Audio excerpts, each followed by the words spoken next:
Good morning. All right. Well, we are going to have a discussion about our incubators or our innovation centers.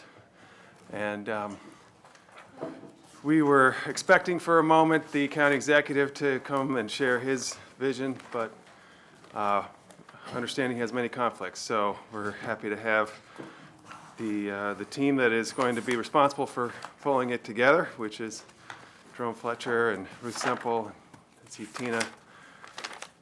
And I know we've met, but I will have to ask our fourth teammate to introduce herself. I think, Ruth, I first met you in an incubator in Shady Grove many years ago. And so I know you know this arena, and Jerome, you've had background here, and of course, Tina, your work over the years. So I think we're going to try to be efficient in this conversation so we can get to the back to our zoning proposal on accessory dwelling units, but why don't you take us away? All right. Good morning, Chairman Reamer and other council members. Thank you for allowing us to be here today. My name is Jerome Fletcher. I am the Assistant Chief Administrative Officer under County Executive Mark Elrick. And we want to thank you for your interest in the incubator program. During the county executive's campaign, he spoke often about his desire to expand the county's incubator program. Incubators are long-standing tools to catalyze entrepreneurship, economic prosperity, and create a community around a particular space, industry, or demographic. His administration has a goal that is twofold. He wants to, number one, determine how best to revitalize our current incubators. They are well known in the region, but have had some challenges over the past couple of years. They've become stagnant, in our opinion, due to a variety of circumstances. Number two, we want to expand the use of the incubator concept for community development, economic empowerment, and equality, job training, and place-making purposes. So we want to begin by giving you a very brief history of where we are and how we got here, and then we'll talk more about the strategies about how we're going forward.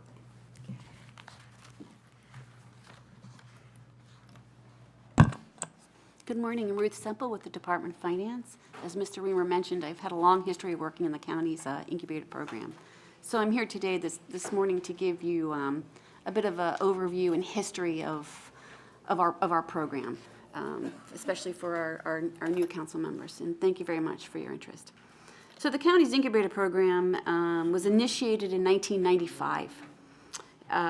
The objective of the program was really to provide both a real estate component for companies to have small, flexible space, both office and wet labs, which was not prevalent in our market at the time, and also to fulfill a mission of creating new companies, supporting new companies, and surrounding companies with a lot of programming, networking, early, easy access to the plethora of resources we have in this area at the federal, state, county, and sometimes even the city level to help these companies be successful, graduate out into the community, take commercial space, and continue on their growth. So it was a two-pronged product, really. In 1999, we opened our first facility called the Maryland Technology Development Center. It's located out at the intersection of Great Seneca Highway and Darnestown Road. In 2004, 5, and 6, and 8, we opened the Silver Spring Innovation Center, the Wheaton Business Innovation Center, the Rockville Innovation Center, and lastly, we opened the Germantown Innovation Center, which was the second facility with wet labs. And I'll talk about these facilities very briefly as we go forward.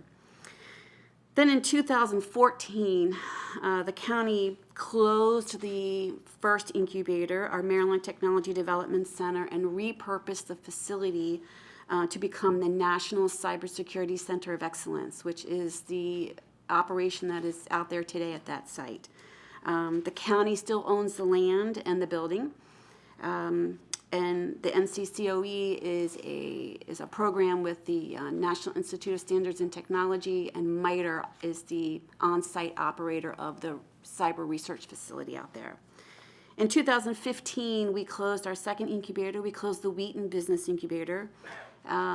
We had gotten to a point where our lease had terminated, and we made the decision not to renew our master lease, but to repurpose and reallocate resources to the redevelopment of Wheaton, which is also right in that community. I will tell you that each time we closed an incubator, we were able to successfully relocate our companies in Montgomery County. I don't think we lost any outside of Montgomery County. It was difficult, but we were able to keep everybody in the county. Okay. In 2016, the Department of Economic Development was closed. So we needed to find a way to keep the incubators operating. So we contracted out to third parties to help us with managed facilities, programming, portfolio management. We no longer had county staff dedicated to operating incubators. Then in 2018, the county, based on the audit recommendations of the Inspector General, we needed to terminate contracts that we had in place, find new partners to work with, start fresh, have more transparency. So I would tell you that today, all of our contracts and efforts have been stopgap measures that by design they have a lot of flexibility in them, so that it will give us time and room to figure out what our permanent strategy is going to be going forward. Okay. In addition to all these changes that we made, we've also been impacted by significant changes in the real estate market, the commercial real estate market. When we started out in 1995, we were a very unique asset. There were no incubators, no co-working sites. No one knew what the word co-working was. There were a very few shared resources like Regis, but certainly not anything like an incubator. We were very cutting edge at that time. Today, in 2019, if you look on the website of our Montgomery County Economic Development Corporation, they show 31 shared office suites. They list all the state's incubators, co-working sites. And of those, 7 of them provide a full menu of entrepreneur support, 5 provide some support, and 19 are pure real estate. By 2020, Jones Lang LaSalle predicts that 30% of the U.S. commercial real estate will be small, mobile, co-working, like flexible spaces. So the growth and the continued expected growth of co-working spaces and this use of real estate being small and flexible is definitely competition for our real estate, the component of our incubators. We're also seeing, because of the increased competition in these co-working spaces, many of them are now offering more programming and entrepreneur support for the businesses that are in there. So we've seen that already in our community with the growth of launch workplaces in our community. Okay. Does Launch offer entrepreneurship support? Yes, they do. They have programming that they do with TEDCO and on their own, and yes, they have a menu of support and activities that they provide to create a sense of community, resources, marketing, basic business subjects. Yes, they do. So going forward, the current facilities that we have today, we have 3. We have the Silver Spring Innovation Center, which is a county-owned property. I would note that it is a 20,000 square foot facility in downtown Silver Spring. Currently, the property is about half occupied by companies. There are 9 in there. Several are new. 3 have graduated in recent months. And the other half of the property is occupied by HOC, which we did, again, a stopgap measure to help HOC at the very last minute, and they are scheduled to move out in August to go on to their more permanent home, and then the building will be ready for some refreshing and renovation and filling it back up completely. We have Launch in that property now, managing both the property, the portfolio, and also providing their programming down there. Our second facility is the Rockville Innovation Center, which is also county-owned. This is in Rockville Town Square. It's the 4th and 5th floor over top of Viz Arts, right next to the library. This is like Silver Spring. It's just office space, and we own the Rockville Innovation Center. The Germantown Innovation Center is up on the campus of Montgomery College. It's a 32,000 square foot facility. We have 12 wet labs. And this is in partnership with Montgomery College. Montgomery College occupies the lower level. We occupy the top level. The college purchased the building, and we lease the property from the college. So a little bit more about Silver Spring. It's 20,000 square feet, about 70% office, 30% core. It's a paid parking environment. We have no long-term county financial obligation there. We own the property outright. The occupancy right now is 95%, as I said earlier, split between HOC and tenants. We have 9 tenants. 6 of them have been there since 2016. I think it's important to note that throughout the incubators, you find some companies that have been there a little long. And I think that's because we've really lost, in all these changes, we've lost a lot of our momentum. It's really lame and stagnant. So we really have to increase our momentum, get companies in, get them resourced, get them on their feet or not, and move them out and get that churn going. I think that's a definite fallout from all these changes over these years. And we have a couple virtual tenants down there as well. The Rockville Innovation Center is 20,000 square feet, 60% office, 40% core. It too is a paid parking environment. Can you accelerate this slide? One more. Oops. Okay. So in August of this year, the county refinanced the debt on this property that was held by Medco. I hadn't mentioned Medco to date, but Medco is a partner that the county used from the get-go to finance our incubators, to run all of our operations through. So for example, a tenant in the incubator, they didn't make their monthly payment to Montgomery County. They made their monthly payment to Medco. So Medco really was our agent and our intermediary with these incubators. And we had a need to refinance Medco out of, we had a need to terminate our contracts with Medco, refinance this debt, which we did. So now the debt is on the county's books directly. It's in our debt portfolio. And the property is technically unsecured right now. It's an unsecured loan. So there's no mortgage on the property, but the debt is still in our portfolio. It's about $3 million right now, and we have a $2 million balloon coming up. And is it like a condominium arrangement? It is. In the building? It is. It's a condominium arrangement. It's one of 5 condominiums that make up Rockville Town Square. Yes. But it's not it's just a section of the building, or do we own the whole building? We own just the 4th and 5th floors of the 5-story building. Got it. So there's retail lower level, Viz Arts is 2nd and 3rd floor. We own the 4th and 5th floor, and the city of Rockville owns the rooftop terrace there. Got it. Okay? All right, so it's unsecured, but we still have debt in our portfolio.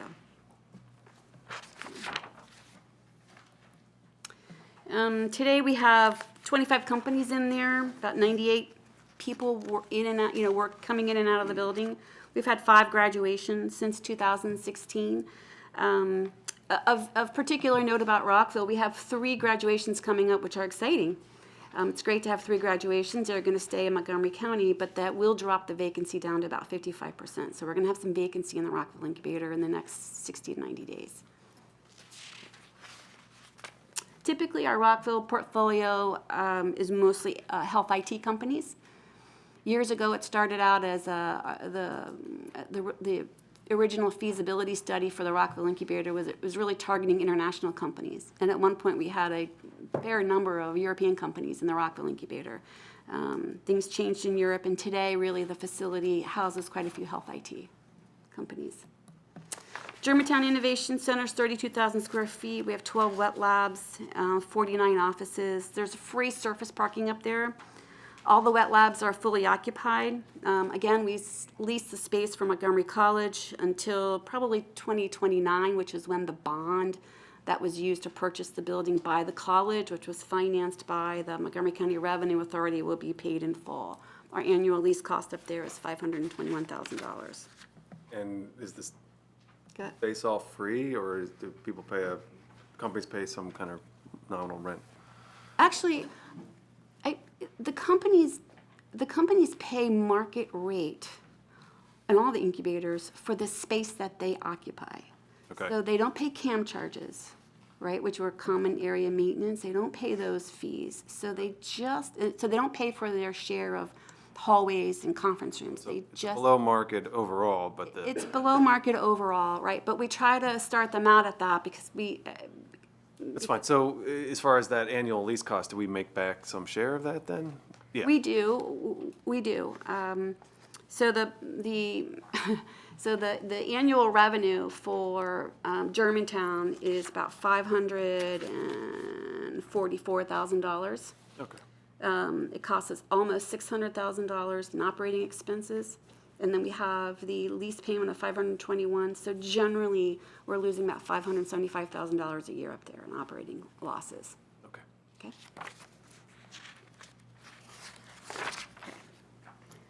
So before I hand it over to Jerome to talk about, going forward, do you have any questions about the existing facilities, history?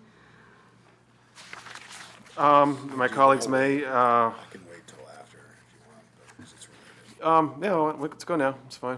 Existing facilities and history. Yeah, you Ms. can go Green, first. you want, okay. Yeah, go ahead.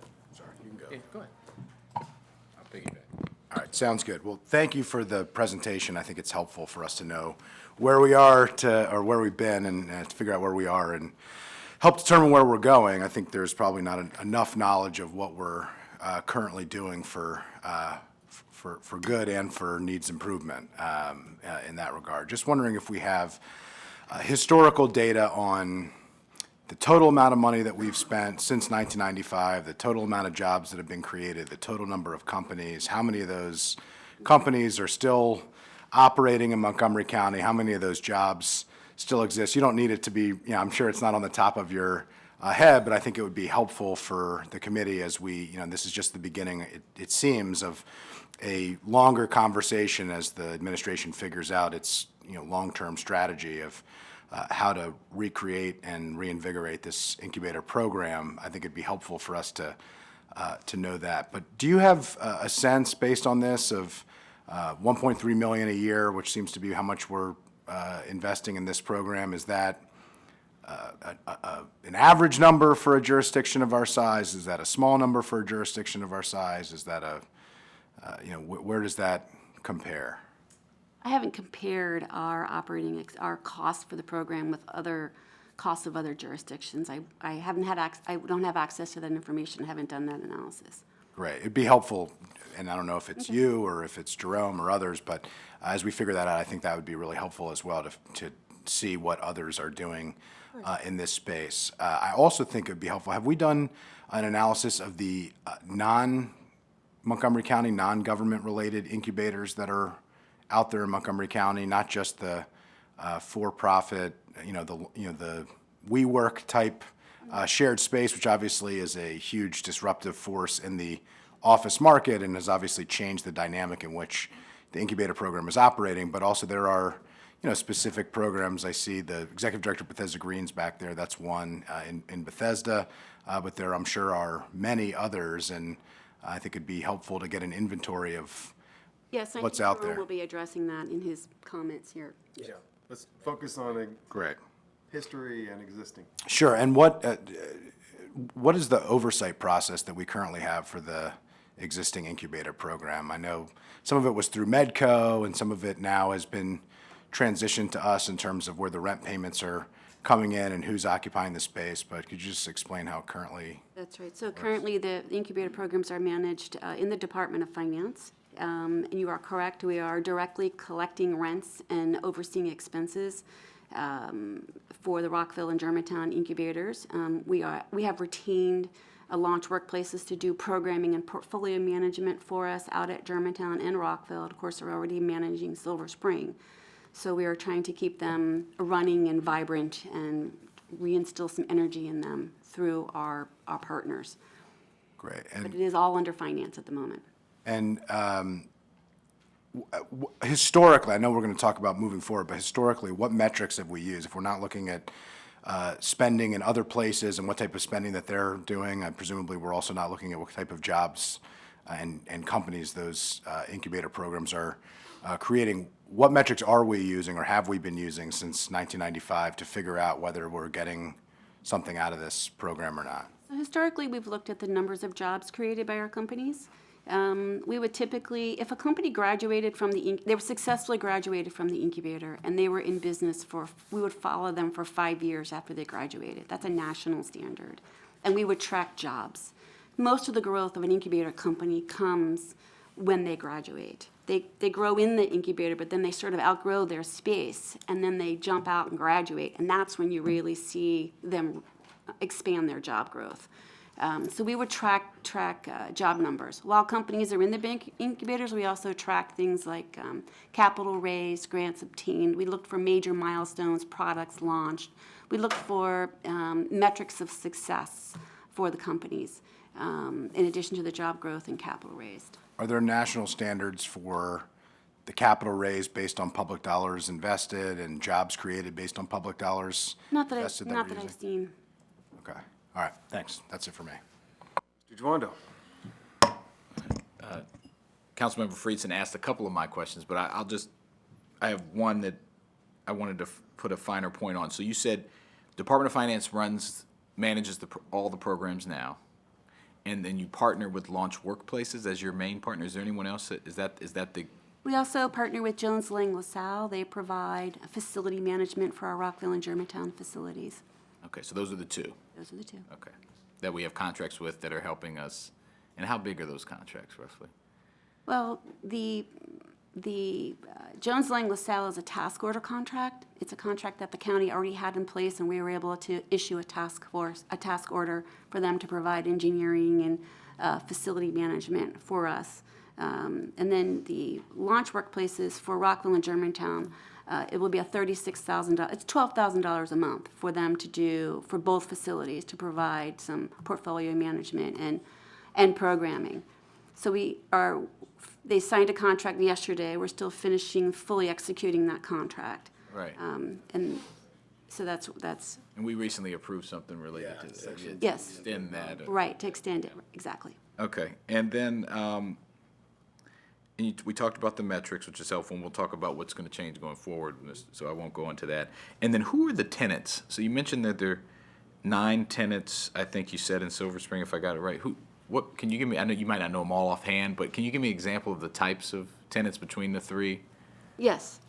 So I'll start up north in Germantown. So I don't want to mention a lot of names here, but up in Germantown, we mostly have biotech companies. So there are companies up there working on, there's a company up there with a blood test to screen for colon cancer.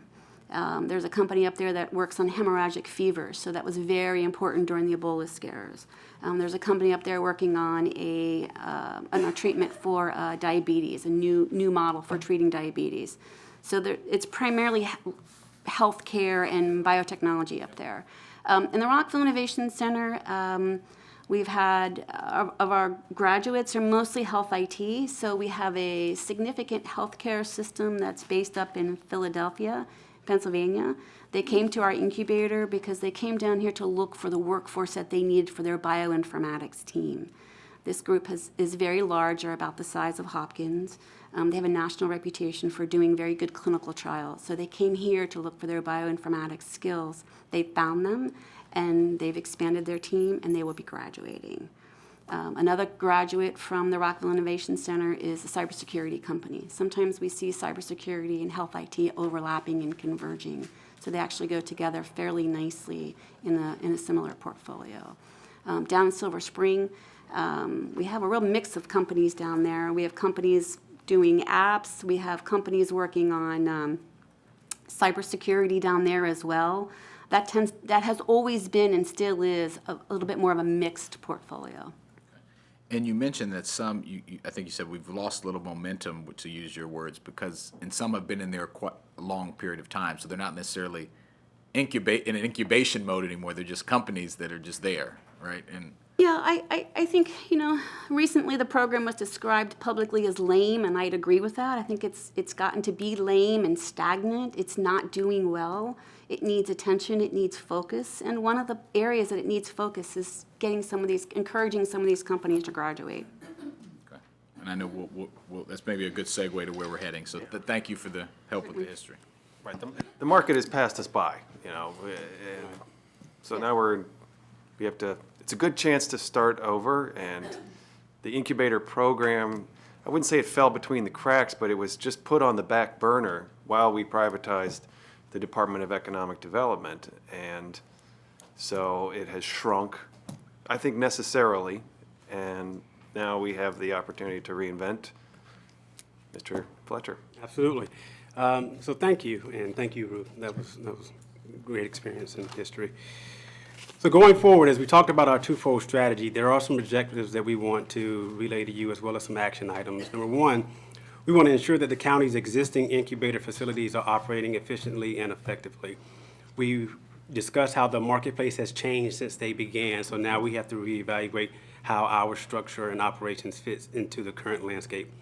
We want to identify best practices, as we discussed, as it relates to our jurisdictions around us and our surrounding areas to make sure that we are in line with what our competitors are using and doing as well. We want to evaluate and assess our incubators from a real estate perspective to determine if we're using the physical facilities and land for incubator operations as cost effective and for the best use. Because we want to strive to ensure our biotech incubator program continues to be seen as a launching pad for new life science companies and the first stop for new biotech entrepreneurs.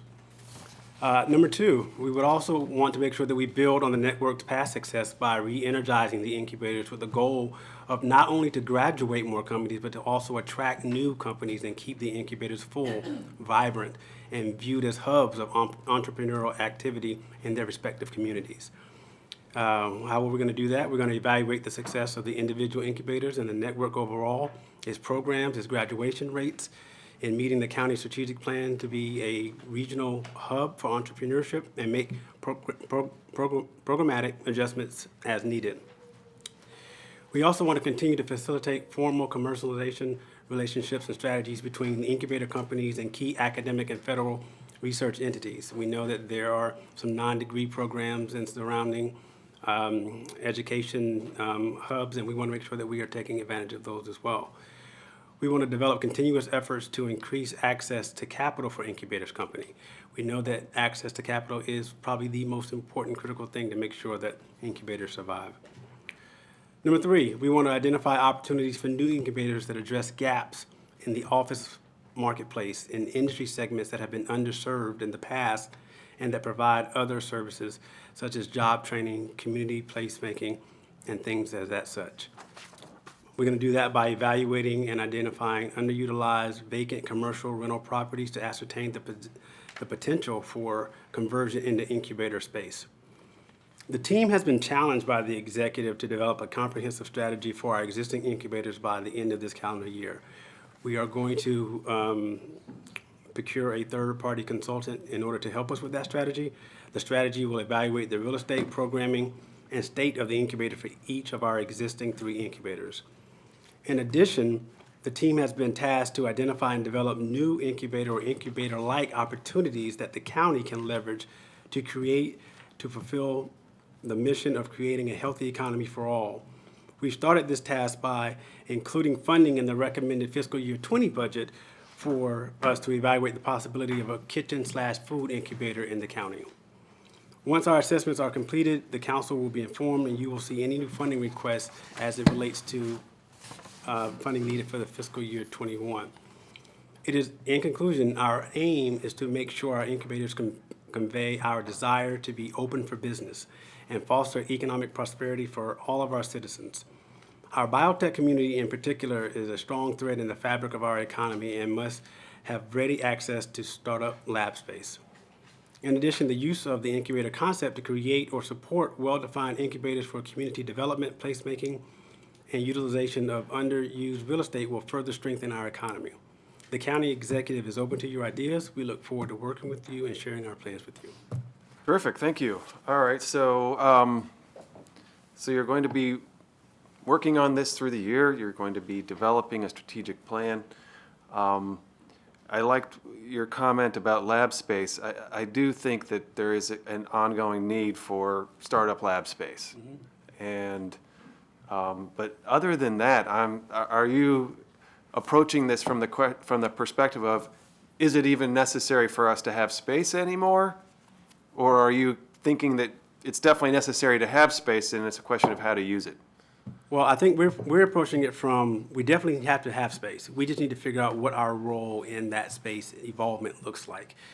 Whether it means competing with other people who are already doing it, does it mean supporting people who are doing it and letting them know the government is a willing partner, or does it mean creating something and then letting the government actually operate and own it by itself? What we don't want to do is repeat some of the history that did not work so well, and we want to make sure that we leverage the assets of the county so that we do the best and we can make the best use of our space and we put something in our area that will have a long-term effect. Yeah, I mean, it seems to me that with the co-working, the rise of co-working, that we're challenged from a real estate perspective to even offer space. You know, that I wonder if even by offering space, if it just doesn't, it never has quite the same offer as what you get in the private sector. But, you know, maybe there's models. But, I would have a fresh perspective on that core question of whether space is necessary, as opposed to services. Services, entrepreneurial support services seem like they're essential, but they could be provided irrespective of location. Have you given that some thought, or? Yeah, absolutely. From our standpoint, and Ruth may know a little bit more about that, but we feel like we need to hear and see through the lens of a subject matter expert who has seen other models, who can tell us what we should be doing as opposed to us taking a stab at it, so to speak. Okay. We believe that sort of direction and that technical advice and guidance should lead to the best overall result. And why not ask the EDC to do that, you know? Well, so the EDC, as it was created and is working now, provides a very valuable benefit to the county in many other different ways as far as business attraction, retention, and other things that they're very good at. But this particular lane of incubator falls within what the county retained during that Right. process. And we are now pulling together those pieces to make sure that small business overall, which we believe is an internal county process as opposed to an EDC process, is nurtured and developed and made more robust in this entire area. Okay, well, I would ask you to think about the EDC as having more of a role with our strategy here. So, Councilman Reamer, I think we're going to be reaching out to a lot of groups, not just EDC. You mentioned Bethesda Green and other groups that are running very similar incubators to really look at the whole network, you know, not just the counties, focused on the county's real estates and programmatic aspects. But clearly, we don't want to look at what we're doing in a vacuum. It doesn't make any sense. So we will be working with them. And in fact, Ms. Miller is here in the audience, and they are actually, and as the PHED committee knows from our last discussion on the small manufacturing space, they are taking the lead in that analysis and that strategy. So we'll be working very closely with them, of course. Okay. I think there's a lot of enthusiasm about the small-scale manufacturing issue, and I think you were either alluding to it or maybe you're specifying it. It doesn't seem to me that any of those spaces that we have are likely candidates for that, but they could be. You know, we'll see what your review finds. I did want to ask about this kitchen incubator. I know you have $40,000 in your budget this year to develop that concept, and I've heard the presentation from the entrepreneurs who are who have the vision. I think it's very interesting, and at the same time, I really want to encourage you to think about the annual operating subsidy, because when I met with them, they were saying it could be as much as $750,000, which is not a far shy, you know, it's not far off of what we spend entirely through WorkSource Montgomery today.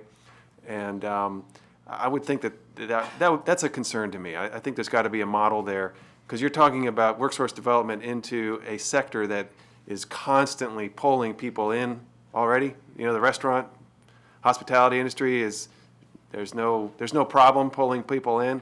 I think that what they're trying to do is help certain populations that maybe get over the hump to get in, but and that's a public benefit. But I'm a little concerned about the dollar amount. There's got to be a way to think about it that's more within an appropriate scale relative to our overall investment here. Thus the reason for the feasibility stage, right? The 40,000 that's in the recommended budget is really to look at feasibility in all aspects. So yes, we understand what you're saying. Cool. I mean, it's a really very neat vision, and I think it's interesting. It's just got to be affordable for us. And as far as small-scale manufacturing, so any early hints here as to what you're thinking about? Well, the study is still. So we just got started. Okay, Again, following last month. yeah. Okay, yet. not yet, To be okay. determined, To be okay. determined. All right. Well, who did I go to first last time? I think I went to Andrew first, so I'll go to Will first this time. Thank you, Mr. Chair, and thank you all for the presentation. So more to come. Absolutely. And so a little bit on the benchmarking, the point that Councilmember Reamer mentioned about working with EDC, and I would also loop in Worksession Montgomery, all of our entities that are charged with kind of connecting business or either labor to business or workforce to business or growing our current business or retaining. I think that we need to have an integrated strategy. I think you've heard that. And I also would second the point that I think we need to reevaluate the core premise of, what is the need and utility of the space vis-a-vis the cost that we're incurring, to keep it on our books and as opposed to allowing us, which there's choices we make, right? If we're spending money on that, there's probably people that have ideas for companies that are not getting services because there either isn't space or they don't need space and they could use more services and we're not. So I just think we need to think about how we're structured going forward, and it sounds like that'll be part of your process. Is that correct? Absolutely. Okay.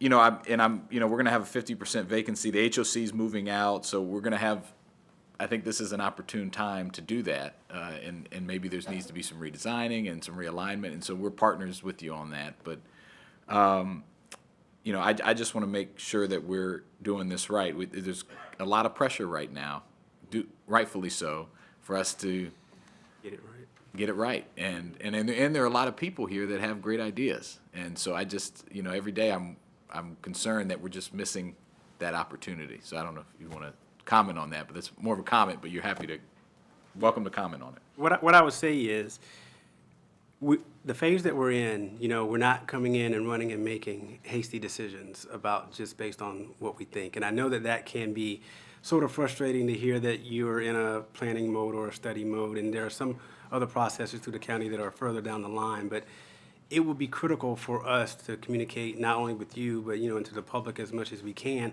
our progress so that people know that we are working and we are moving forward. Because if we sit here in front of you now and we don't come back to you and include you in what we're doing, then we, of course, have missed the mark ourselves. I appreciate that. And I would include, I didn't mention her, but, I always like to give our small business navigator a shout out. I know, the more we can bring all this in and have a team approach, the better. I'll pause there, but thank you. Thank you. My colleagues have done a good job of asking some of the questions I had. I just did want to highlight a few and piggyback off of a couple others. I echo the questions about the EDC and what role we see each having in this. And, I think at the very least, figuring out how the goals of this incubator program align with the EDC's strategic plan and vice versa, because it seems to me that we're all kind of sending our ships in different directions with the same overarching goal in mind, but without a ton of intentionality about how we interact together. I think WorkSource Montgomery is related, but I see EDC, at least on the incubator piece, as the primary, and WorkSource is kind of the secondary in terms of what the goal is here. It's to create jobs. Then the second piece is how do we find the people and make sure they're trained properly to fill those jobs. I will reiterate, I think, what the chair mentioned about the restaurant concept that you mentioned. I actually think that's an incredibly exciting project. I think that there's a lot of opportunity there, particularly in a place, in a community like ours where, I think we are the center of the hospitality world. And I think that there's a lot of opportunity to really double down on that. And we have celebrity here. with Mr. Andres and others. We have global, leaders in the hotel space particularly. I mean, I think there's a real opportunity there, but I think that concept, I've been briefed on it too, and I am very excited on it. I don't view that as an incubator. I mean, I think to Mr. Reamer's point, I view that really as a workforce development and placemaking and community development, all those other things that are great, and I am a big supporter of that, but, $40,000 is barely going to scratch the surface on what is required to make that program work, and that program is designed never to graduate, which is why it is not an incubator. Individual companies within it may graduate, but the idea is we would continuously be providing the training side of that business, which is fundamental to what it is. I think it's part of what makes it cool, is that it's mission-oriented, part of what gives it the draw of the community development piece and the cultural piece of this, of we're creating our own, restaurant concepts, we're creating our own hospitality, we're training our own and allowing them to take off. But I just view that as I view that much more as a workforce development enterprise and community development enterprise than an incubator at its core. And so I just think we need to be really careful about how we talk about these different issues, and I think it speaks to you've heard all of us talk about metrics and talk about accountability and talk about all the things. I don't think we've done a very good job in this incubator program besides throwing stuff at a wall and seeing what sticks, and we've got to do a lot better than that. And I hope as we set out to do this, that we actually sit down and we come up with very specific metrics and goals. We are able to assess ourselves to determine, okay, maybe 1.3 million is too much, maybe it's not nearly enough, but what are we getting out of the money? And we're asking taxpayers to pay for this. Are we getting economic activity? Are we getting new jobs? How long are those jobs staying here? How long are those businesses staying here? I agree with you in terms of, an incubator's goal is to create the company. They can't sustain the company beyond that 5 years post-graduation. That is perfectly reasonable, but we should be assessing what are the long-term benefits of this long-term investment. And so I'm hopeful that we really, as you come back to us, it's not about just figuring out, what direction we're going, but figuring out how we're going to determine what success looks like, who's going to be a part of it, who's going to be accountable for it, because to me, that is absolutely at the core of what this should be, and without that, I don't know that we're getting to where we need to be. I'd like to share a success story that we have really good metrics on. That might shed some light on this. In 2000, we had a company come into our Shady Grove incubator from NIH. 2 scientists started a company. They were in the incubator for a short period of time. They graduated. They took space in Montgomery County. They are still in business in the county today. Today they have 295 employees, so this is now almost 20 years of sustained, jobs, couple hundred jobs. We have For the whole incubator program 10 times over. We've very recently looked at this company to determine their annual fiscal impact to the county, and it's over $400,000 a year. That's one company, and just that company. In terms of tax revenue. Yes. Yeah, that's great. Yeah. Let alone the impact in the community of having the jobs and Right. so forth. Right. Well, that's great. I think that's helpful. I think that's important. I hope that we can turn anecdote into data. And so that is a great anecdote. I think it speaks to the possibility here, but I also think that we have to formalize that and institutionalize it so we can look at it on a spreadsheet and figure out, okay, here are the dollars in, here are the dollars coming out. It's either a good deal or a bad deal. We're, measuring ourselves up to some type of objective standard that seems reasonable. What that is, I think we could all debate. We'll probably continue to debate even as we're judging it. But having something, putting the goalposts on the board, because the challenge that I think that we have a lot of times in economic development is either nobody has a goalpost or everybody's got a different one. And that means that everybody can always be successful. It also means everybody's always a failure. I mean, we have the Economic Development Corporation who came in and briefed us recently, and there's a disconnect, I think, of what is success? What does it look like? What is the job? What do we think it should be? And I think it's all in the eyes of the beholder unless we had put down the specifics of expectations. What is the lane? What does that lane look like? Where is the finish line? Where do we want to get? And where are you in reference to that? And I think it does a disservice to the EDC, it does a disservice to you all who are going to be in this incubator space, it does a disservice to all of those partners who are going to be part of this process who, if we don't have a fair and objective way of measuring you, then there's no way of not inserting our own thoughts into it. A couple more quick, you mentioned the external consultant. I don't have a fundamental problem with that, but any idea of how much we expect to spend on that? Not yet? Okay. It'd be helpful to know that. And where do we expect that money to come from? I am a little bit concerned personally about I think the vacancies provide a significant opportunity here, but they also scare me a little bit because they create some level of desperation. That, we have these assets, these county assets that we have debt on, and we're not getting revenue for them. Even if we're charging below market revenue, we were getting some revenue back for it, and so the total spend on the taxpayer's dime was a certain expected amount. Now that we're, bleeding out these leases, essentially, as we figure out where our plan is, I'm a little bit concerned that our goal on this in the incubator space isn't to figure out how we create a program that spins off new entrepreneurial ideas into jobs and economic activity and wages and improved quality of life for our residents, laudable, important goal, into how do we get the money back for these assets that are bleeding money? And, those are two different things. I just want to make sure that we're taking a step back and we aren't allowing the assets that we have and what we do with them and forcing, to Chair Reamer's point, forcing the idea of maybe that isn't the part of the business that we're supposed to be in. Maybe that's not an area where we provide any level of, significant benefit to these businesses. Maybe the WeWork and other private sector models on the shared space, already provides that at a rate that is reasonable. Maybe it's all the other areas, and we can, spend, and invest the money in this idea. And so let's figure out specifically what the goal is. It's to create these companies, help them to succeed, and figure out what does that look like, not what do we do with these 3 physical assets that cost quite a bit of money every year, and how do we move forward.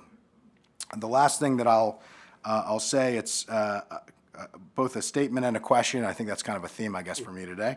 So apologize for that. But, I've found today, and I think in general, there's a lot of confusion between incubators, accelerators, small business assistance programs, and shared working spaces. And I think we have it as exists today.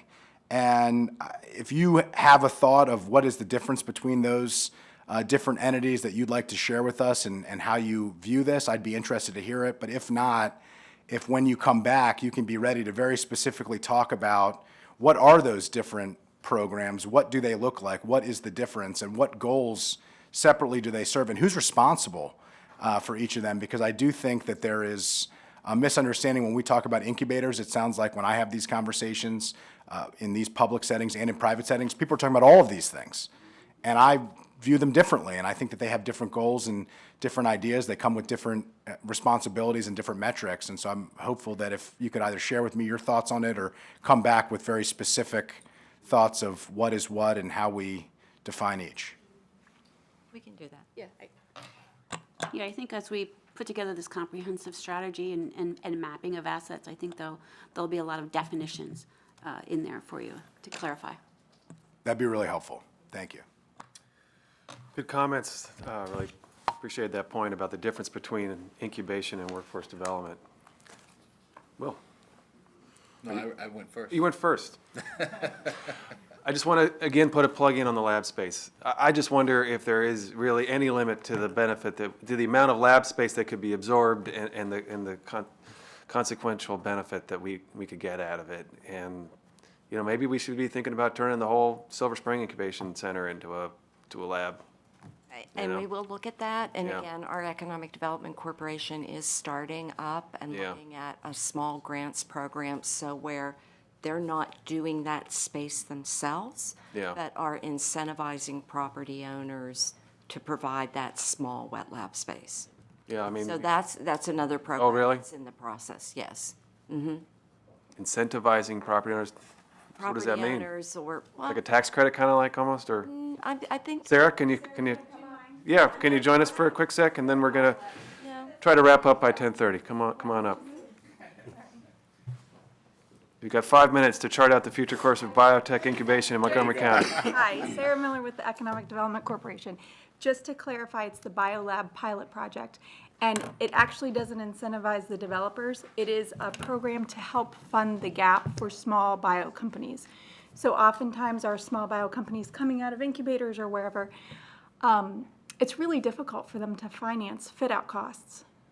And so this just simply takes a look at the gap that they have and Is it assesses the tax need. credit that exists? Nope, it's going to be a check that we write. And It's you a- guys are going to write it. Yes, so what has happened is our board, I think it was before Andrew was there, I think, or Councilman Friedson. And it's $250,000 from our budget, 50,000 of which is from Commerce. And so we are just, Okay. yeah, so we're working out the details right now legally, and we will announce it hopefully in the next couple of weeks officially, although it seems like I just did. And it will be Surprise. for companies who are trying to lease up to 5,000 square feet of space. So what we think it'll be much smaller than that. And they will be able to access up to $30,000 to help with that, and they'll have a match. Okay, that sounds very interesting. Yeah, I've and not then- heard of you guys providing grants before. Is this new? It is new for us. We had carried on a grant program that we had inherited from DED before, so we have the mechanism in place to do that, but, so we're working on that right now. And part of what we're doing with this, even though it's not a huge sum of money, we think that when we do this for at least a year, we're gonna be able to track everyone and be Yeah. able to see It's kind like of what's Move, but it's for, It is, and part of this is that we have thought about this, and there have been many work studies done and work groups done about small wet lab space, and so we thought, well, let's just do a pilot and then track it and see what happens. awesome. Let's have a couple more of those. Thank you. Thank you all very much. Appreciate it. That was before 10:25. Yeah, that was very efficient. See what happens when you privatize DED, you just get in and out.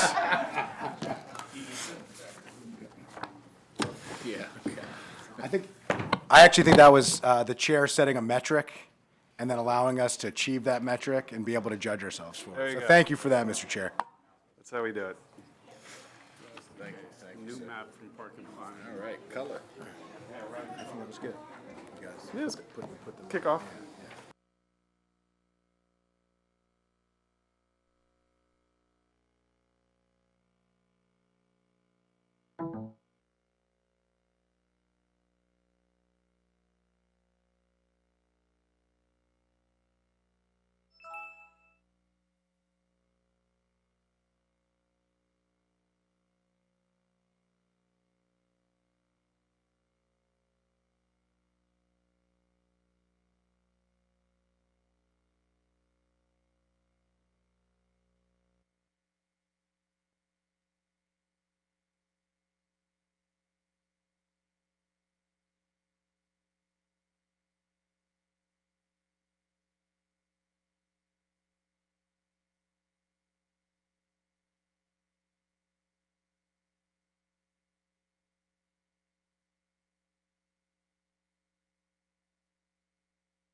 I didn't ask for this, by the way. Like, this wasn't like I said, hey, let's look at it because I'm concerned. This was They just did it. him trying to just demonstrate as one of the ways of showing what we did. All right. Just want to be clear about that. I didn't see this until just now. Me either. Good morning. Morning. Jeff, why don't you recap? Well, if this is Thursday, it must be accessory dwelling units. Yes. It's rare that we do this on a Thursday because the planning board meets today, so we're happy to have who was able to attend. Within the memo, I tried to summarize as best I could where the committee was at the end of last session and went through a considerable amount of material. We spent a fair bit of time on the maximum size of a unit, and I think what we came out with was on the bottom of page 2, and that's if the footprint of the principal building is greater than 1,200 square feet, ADU may occupy a level of the structure. One of the comments I got was doesn't it need for it to be larger? Doesn't it need to occupy the basement of the structure? Say that again? Right now, what I said as a summary is that the footprint of the principal structure, if it's greater than 1,200 square feet, an ADU may occupy one level of the structure without regard to square footage. Right. But I think that refers to the basement, not any level, that the ADU must be in the basement of the routine. Again, this I is think the. that is the intent, is to I refer thought to the so, basement. because remember, we had that non-duplex intent. Yeah. So I think I need to add that back in. So if you, I think that's fine, yeah. Okay. Any comment on that? No, he's gonna add it back in. Adding it back Yeah. in. To specify that it's the basement. All right, and then here's the general requirement. If the ADU doesn't qualify for more than 1,200 square feet, the maximum gross floor area must be at the least of 50% of the gross floor area of the principal dwelling, including the floor area used in the ADU in the cellar, 10% of the lot area, or 1,200 square feet of gross floor area. The least of those three. Okay, everybody okay? This is good? All right? We turn a page already.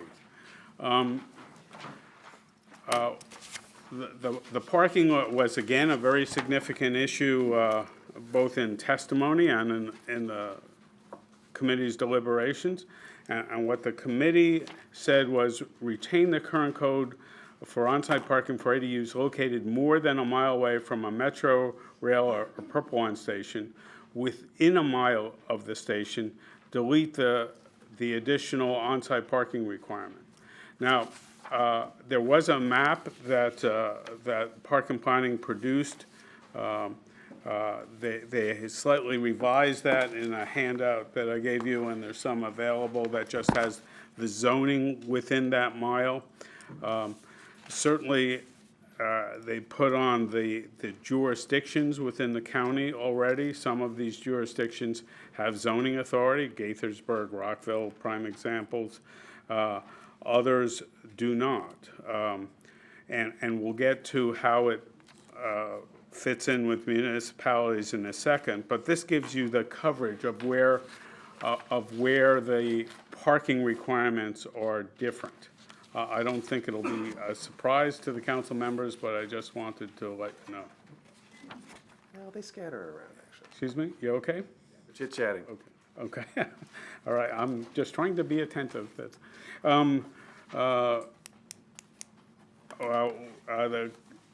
The committee wanted to retain the current code provision on having two front doors on an ADU, Not having two front doors on an ADU. prohibiting two front doors.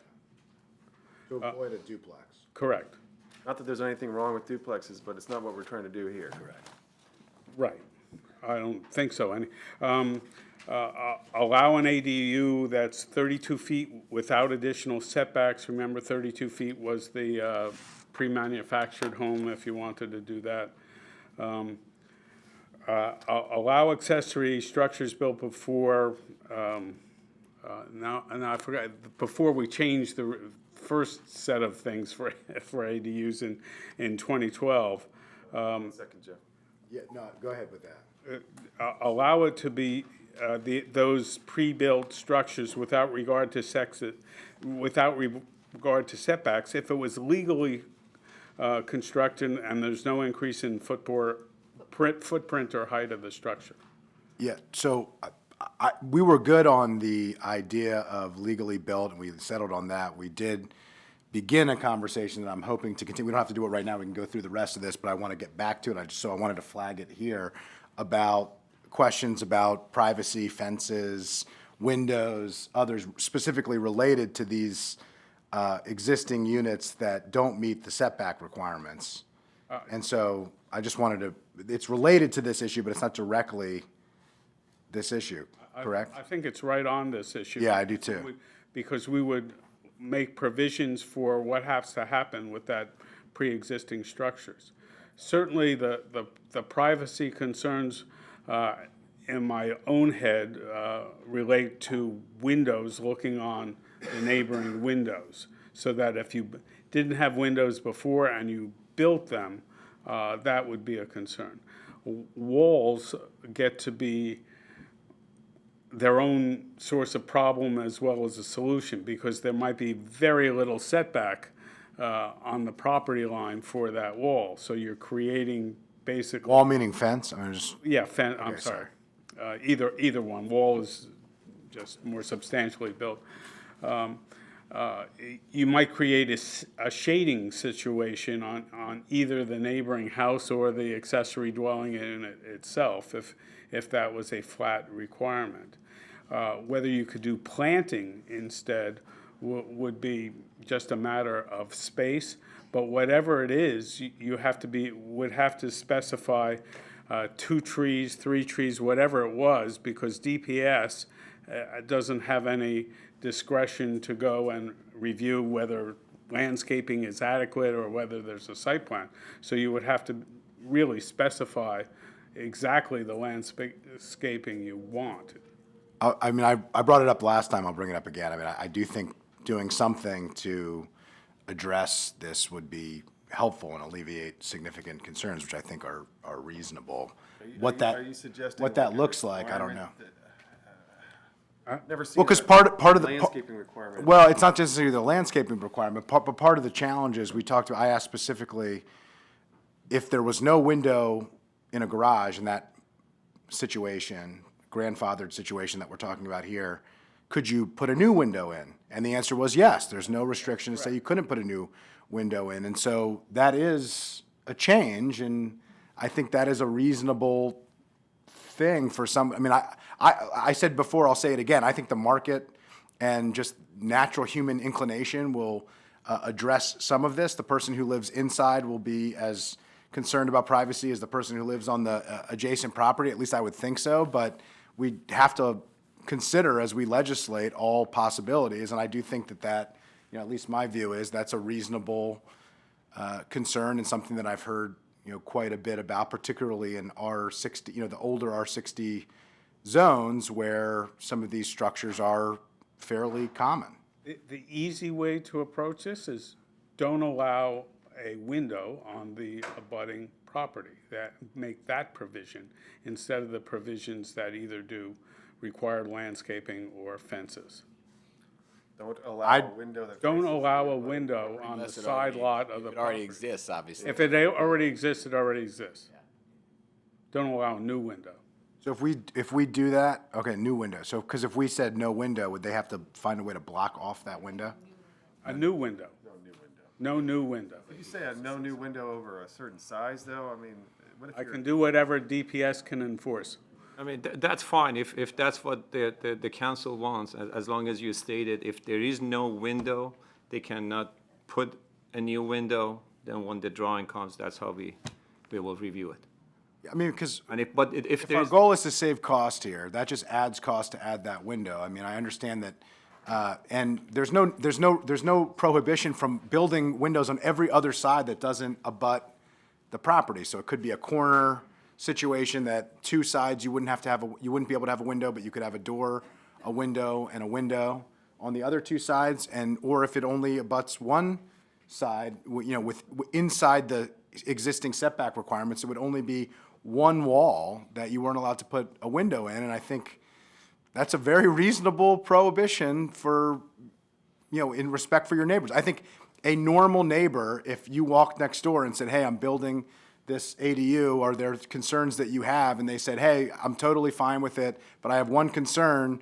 It really would make me uncomfortable if you put a new window facing my property because you're not very far away from the property. I think most normal, reasonable neighbors would say, no problem, we'll put the window on the other wall that faces inside the property, which, by the way, most likely would have more sunlight, more, whatever, because. The other thing I'm concerned about is I'm worried about just saying windows. I think we need to think about it because you can imagine there's a large floodlights that are put on the abutting structure that shine into the other, like as a security measure or something. I don't want to put that in, which I agree with you could be an issue, but there probably could be other things. So I just want to think about, is there a way to, through the regulatory process, to catch it without legislating? That's just what I'm asking. I'm fine adding language that considers light pollution and other things and noise and whatever, but I think that already exists.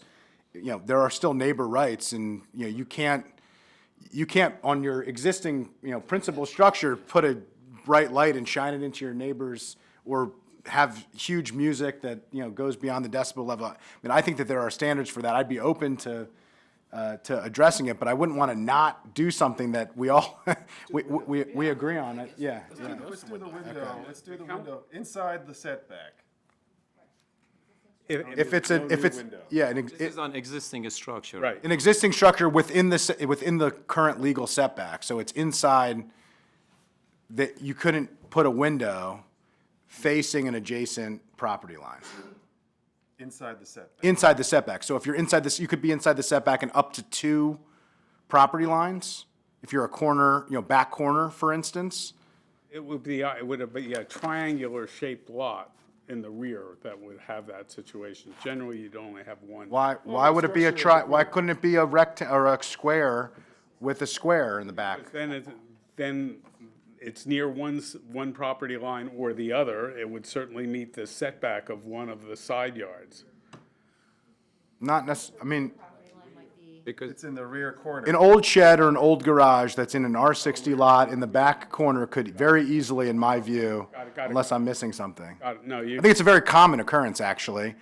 I don't think that the ADUs will be a common occurrence, in terms of like every single one of these is going to turn into an ADU, but these are prevalent old structures where a, detached garage in an R60 lot that's, very close to Only the property line. one proviso to that. If you wanted to do a little sun, like something in the roof to let That's not. light in, I wouldn't want to disqualify that. The roof isn't wall. adjacent to the property. room, I mean. Yeah, like something to just let light in, a skylight, Yeah, a skylight. that would be allowable.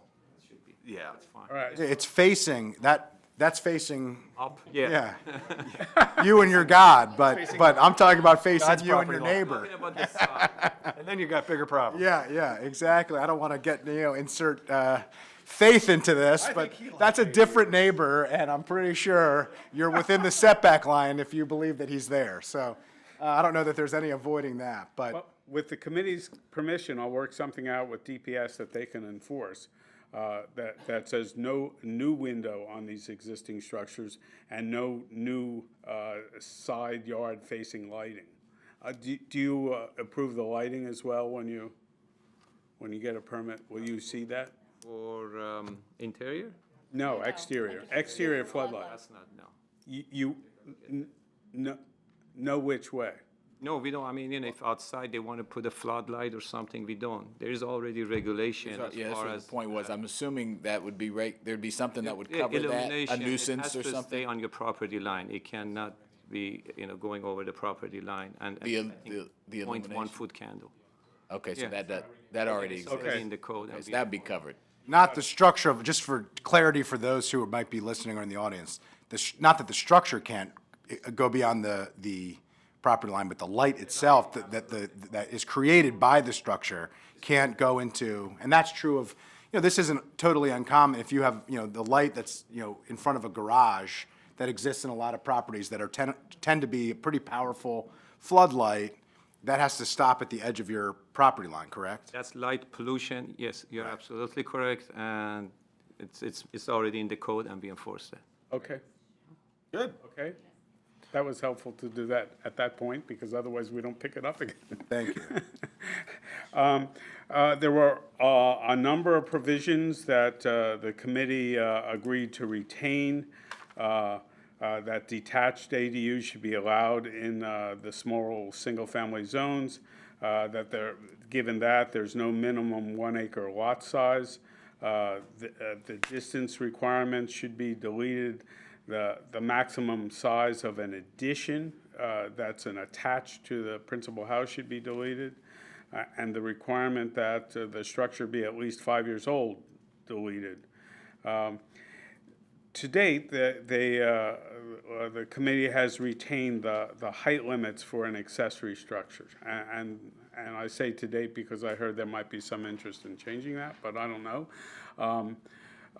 Right now, in the R60 and R90 zones, an accessory structure could be a maximum of 20 feet high. And in a R200 zone, it could be a maximum of 35 feet high. Now, once you are higher than 15 feet high, you need increased setbacks, and I think it's 2 for 1.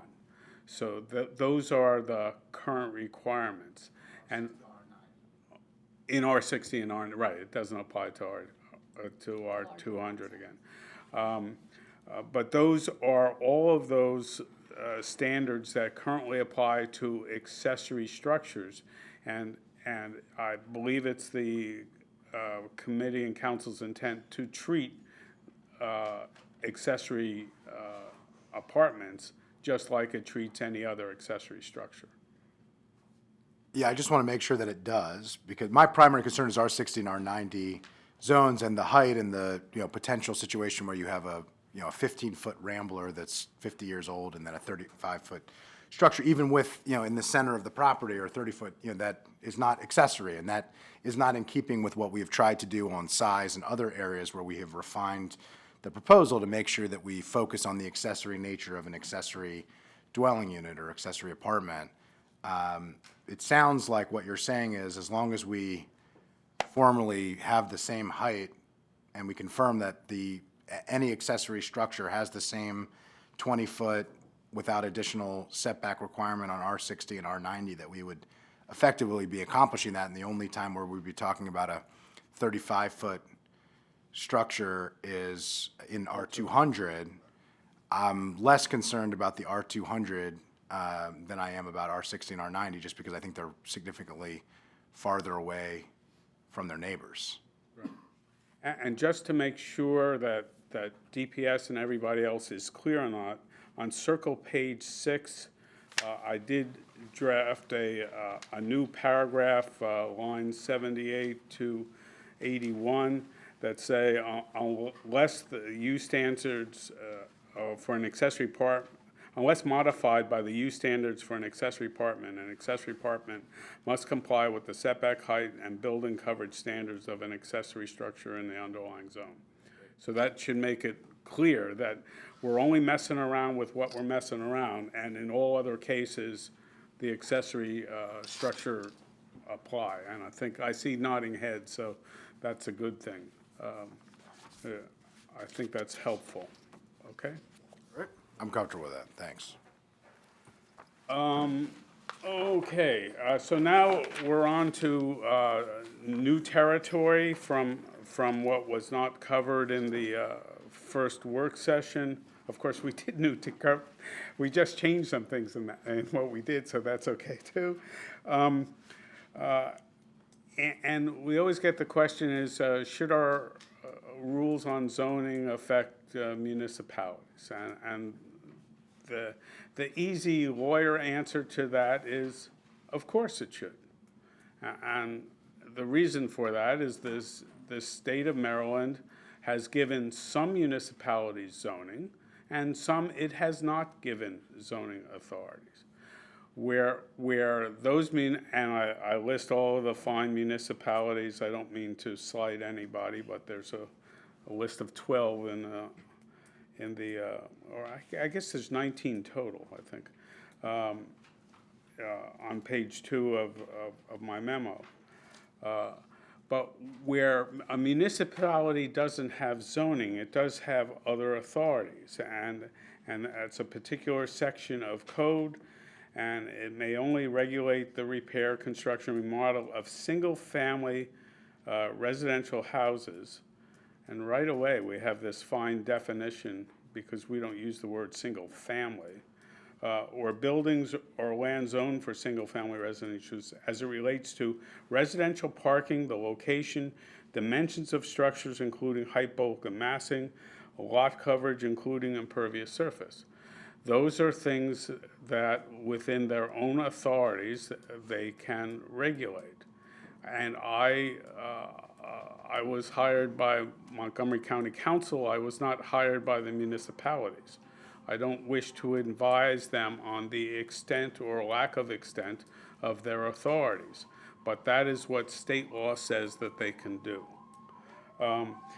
We've had comments from municipalities, some positive, some negative. On page 3 of my memo, I incorrectly cite the town of Chevy Chase. I forgot a word in there. It's Chevy Chase View who had that opinion. Chevy Chase itself had some specific comments on parking, existing structures, and in 2 seconds my head went out of my, something went out of my head. There was some other particular aspect that they complain about, but they were certainly more positive than Chevy Chase View, but not near as positive as Tacoma Park was.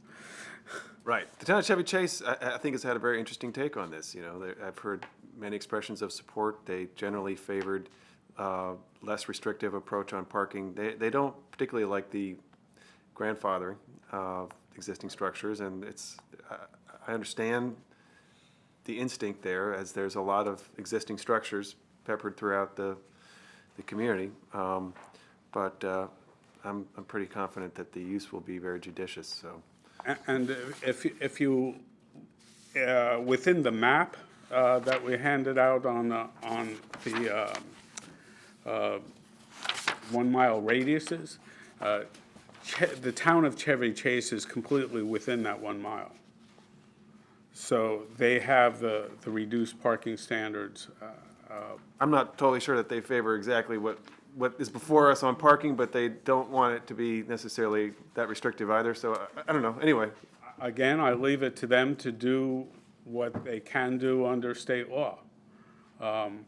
And every municipality except 2 was Oakmont. No, I forgot the other one. There were 2 that did not issue their own permits. Friendship Heights and Oakmont. So is parking considered to be a building code standard as opposed to a zoning standard? Is that the? All I can say is repeat what the. I know you're being very careful not to give I am. legal advice. This is like when I worked at the state or was running the 529 program, where I had to preface everything with, I'm not giving you tax advice, but there is a tax benefit if you invest in the college savings plan. Not that that's a good idea or a bad idea or how it will work. There is some indication that the state has authorized them to do something with residential parking. Now, They have residential parking programs. I mean, many of these municipalities have them. Well, but you're talking about permits now on the street? Yeah. That's different. This is what you can do on your property. We're talking about property rights versus This is within your regulating property. the street. Right. But So, if I have a gun to my head, I think they can do something. I'm not sure exactly what that is. But they do have some authorities. I know where I live in Tacoma Park, it's not a building, you're right, it's the I mean, it's the residential parking program, but you can only get so many permits. To me, that takes care of the problem right there. If you don't have a permit, then you're gonna get a ticket. That's a great solution for communities that wanna embrace that model, and I wonder if that isn't part of the approach ultimately for some communities that are having so much cars, they're having so many cars on the side of the street. The county's own parking permit program really only operates where there's a daytime Right. parking problem. Yeah, as we've explored, current law does not allow for a residential parking permit program that isn't related to some kind of external force like proximity to Metro or proximity to Montgomery College or proximity to a hospital or something like that. i.e. daytime. There you go, daytime. I suppose. It's a daytime routine. But again, where I think the municipalities might have some authority is to require more parking on their site or not. So again, let me set this up again. You have zoning authority, they have no zoning authority. Both the county and the towns have some authorities over building permits. What you cannot do, I think, as a matter of law, is completely delegate your zoning authority to the towns. You can't say whatever the town wants is okay with us. That, I don't think that would pass muster in any type of legal challenge. Right. But what you can say is that this is our standard, and you can work within that standard. Now, here's the really kind of interesting thing. Tacoma Park had two comments. One was really on parking, two operational parking comments. They had a lot of comments. Their whereases went on for a page and a half or 2 pages. If you look at any of the maps of the circle area, there's a small little corner of a piece of Tacoma Park that is outside the 1 mile radius, which means in that small little area, the current parking standards apply. That is like off of Eastern Avenue towards George's borders? It's in a piece of Tacoma Park that used to be in Prince George's County. It's located, it has some CRT zoning, some R10 zoning, and it has some larger lot R60 zoning. There are a number of houses in there along the border that have at least 7,600 square feet of area. Yeah. There are two properties.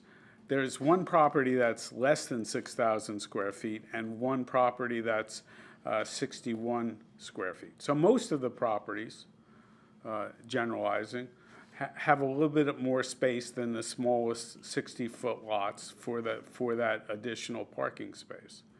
But it is not what the town of Tacoma Park wants.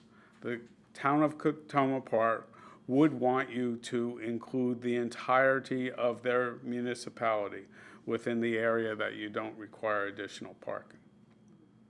Okay, and so we could do that by saying? If you wanted to do that, this is again, you have to think this is all in the public interest to do, and they have a basis to do it. You could say within any municipality where 90% of the area is within a mile, then all of the municipality has the other. How many properties did you say again in Tacoma Park? Or I didn't Tacoma count. Park here? Are they here? Yes. Hi. Do you mind joining? Do you mind joining us for a moment? Could I just add something while you're coming up? I'm glad you're here. I think that we should handle this as an independent item. We've seen that this is a set of laws and standards that has changed over time, and so if I would hate to tie a policy goal, which is to allow Tacoma Park to handle these situations as they would like to in a more small L liberal fashion than perhaps we are here at the council. But I would hate to tie it to some provision that may be changed, and then all of a sudden, it comes loaded with other policy implications than just the situation that we're addressing. And I don't know if, I mean, I understand this is a. That's the current state of things, because currently, is there another chair? Someone can, just for a moment. Currently, the committee's decision is no requirements within a mile, and that takes care of Tacoma Park, Almost. almost. Except for a few properties. If that were to change, then it would no longer address Tacoma Park's concern, right? So, That's my point. okay.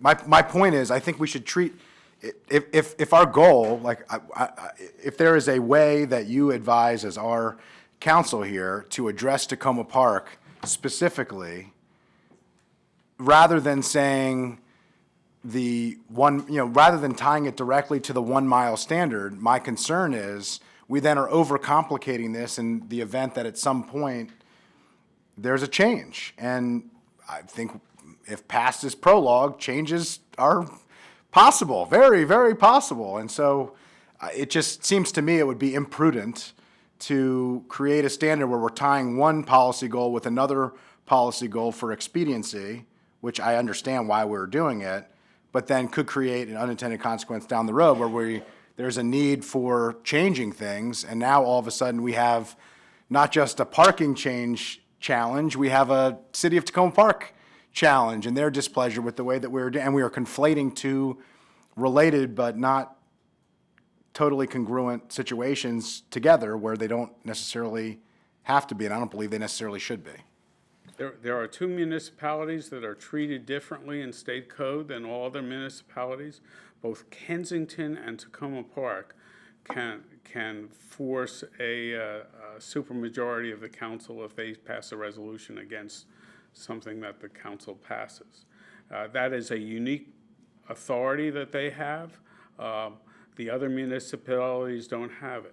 What I would look for and hope to try to develop is the rational basis on why a municipality should be treated different than any other area of the county. That's what I would look for. And having not found, without an expression of that, I'm a little bit troubled by going forward. Let's hear from Tacoma Park briefly. I share that concern, but still would like to hear from Tacoma Park. Sure. So I'm looking at a map that our planning staff did. I didn't bring copies, but I can hand it to you. There's about, by a quick count, there's about 70 houses that are in that wedge that's not covered. In Tacoma Park, we consider that walking distance to everything else. What our city council actually asked for was for Tacoma Park to be able to make those parking decisions within the municipality, to make appropriate decisions that, or for all municipalities to be able to do that. Of course, we would like that. Because it's most of Tacoma Park, it's not going to be a checkbox for the county to say, okay, you're in Tacoma Park, you don't have to worry about the parking thing. It's, again, adding that whole measurement piece in there. And these 70 houses are not insignificant. I mean, it's a small part of Tacoma Park, but there's a lot of houses there. And I'm guessing a lot of those houses probably already have basements ready to go. Mind introducing yourself again? I'm sorry. Hi, I'm Patty Mallon. I'm the licensing specialist. I'm in the housing department at the city. So I do the rental housing licensing. So I am addressing basement apartments day in and day out in Tacoma Park, and a lot of them we may or may not be aware of are not on the books yet, and we would like to make it as easy as possible for them to get on the books, because I want to get in there and inspect them to make sure they're safe. That's my bottom line.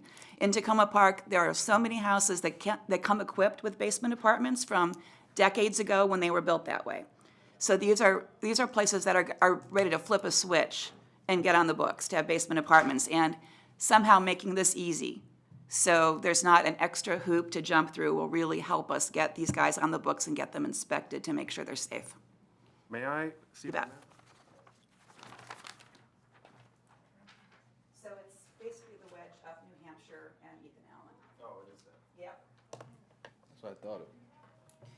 So yeah, so the New Hampshire frontage is commercial, but just behind that, it's all residential. Ray Drive, New Hampshire. but it's inside, it's on the Tacoma Park side of New Hampshire, Correct. Yeah. not on the Prince George's side of New Hampshire. There is a neighborhood on Prince George's side, but that's not this. Yeah, so we're just looking, New Hampshire over towards Tacoma Park, and then along 8th and Allen, which is 410. It's a lot of residential. Elm, yeah. Okay, 3,000 or so residential properties in Tacoma Park, it's a minor percentage. And we're not allowed to specifically defer if it's more, You cannot give your zoning Delegate. authority to Tacoma Park. even if it's on a specific issue like parking? My recommendation is you make the standard that you want as low as you can, and then let Tacoma Park have a tougher standard. So if you have zero increase in parking for the area, then Tacoma Park can do what it wants to do thereafter. so the problem is, if we stick with a mile, then individuals who own these houses and want to license or they want to build, they might start down the process, and their architect might not know that, if they have an architect, that they are outside of the 1 mile. And then they'll proceed, and then they'll find out that they're subject to a different parking requirement, whatever it is, and Just one more from what they have. just one more, well, not necessarily just one more from what they have. If they don't have. If they don't have any, then they might have to go Do these have to. driveways or not? Very few of them do. Some of them do, not all of them. Not all of them. So if you don't have a driveway, Two. it's 2. You gotta build 2 spaces. And we're Or get a very waiver. fond of impervious surfaces in And Tacoma. you don't like impervious surface, or get a waiver, Or get a waiver. or get a waiver. So what my concern is not so much people wanting to build backyard cottages, so much as they've got a basement apartment ready to go, and they're just gonna stay under the radar if they have to jump through more hoops, and I don't want that. I wanna make it easy. Yeah. Our I so- totally share that view. I mean, I'm a little concerned because I totally share your view. My absolute intention here is to allow Tacoma Park to have an ADU program that is more liberal than our program, because it desires to have ADUs, particularly because there are a lot of illegal ADUs that you want to get on the books because it'll keep your residents safer. I am totally on board with that. I'm a little concerned because the purpose of the parking standards that we've gotten to now, I suggested a half mile, it was extended to a mile in the interest of my concern that we had a wholesale change for the whole county that I was concerned with, and the idea of impervious surfaces and promoting transit and the broad desire to do that. That was my goal. I was willing to concede on the half mile going to a mile. The goal wasn't to allow, to allow Tacoma Park to have a program that is different than ours. I'm okay with that being an unintended but consequence that I'm very comfortable with for Tacoma Park to be able to do. But I'm not terribly comfortable with the idea of totally linking these two ideas as a policy. I mean, I understand the constraint that you're talking about of our limited ability to delegate authority to municipalities when it comes to land use, because we were given land use authority specifically delegated by the state, and until the state changes that, we are limited in what we're able to do. But Okay. this I have isn't language terrible. This here. doesn't terribly make me comfortable. I have language here that could work for this situation. It is Jeff, when asked what language would solve this problem, Jeff has said, you could say that any municipality that is where 90% of the city is within 1 mile of a transit station, then that municipality shall have no parking requirement. Yeah, the other alternative, given the information from Tacoma Park, is to just say that for the area outside, no, it's a little bit broader, but if you wanted to say that a parking for an attached ADU is not required to have additional parking anywhere, you could certainly do that, and that's too broad. Yes? No? I mean, I'm not comfortable with that because Okay. I think we should be doing everything that we can to promote existing structure ADUs, but the new person is the new person, and we either think that they're going to come with parking or not. We either say that an attached and a detached that's within a half mile or a mile of transit, should not assume it comes with a single occupancy vehicle or not. I mean, the idea of differentiating attached and detached for the purpose of how many single occupancy vehicle cars we want to legislate in terms of policy seems to me to be imprudent. You don't have to, if you're renting a room, you don't have to add any parking That's correct. in your basement. That's correct. So that, and that would suggest to me that it might make sense to make a distinction, which I had said earlier, between detached, internal, or detached. But Pam Dunn had a better solution. Okay, maybe. let's hear better. It said it's- Offer better it's- solutions. It's a 1 mile radius unless you're in the city of Tacoma Park where it's 0. And that is essentially a carve-out That's what I was. for Tacoma. But Park. that's an easier way.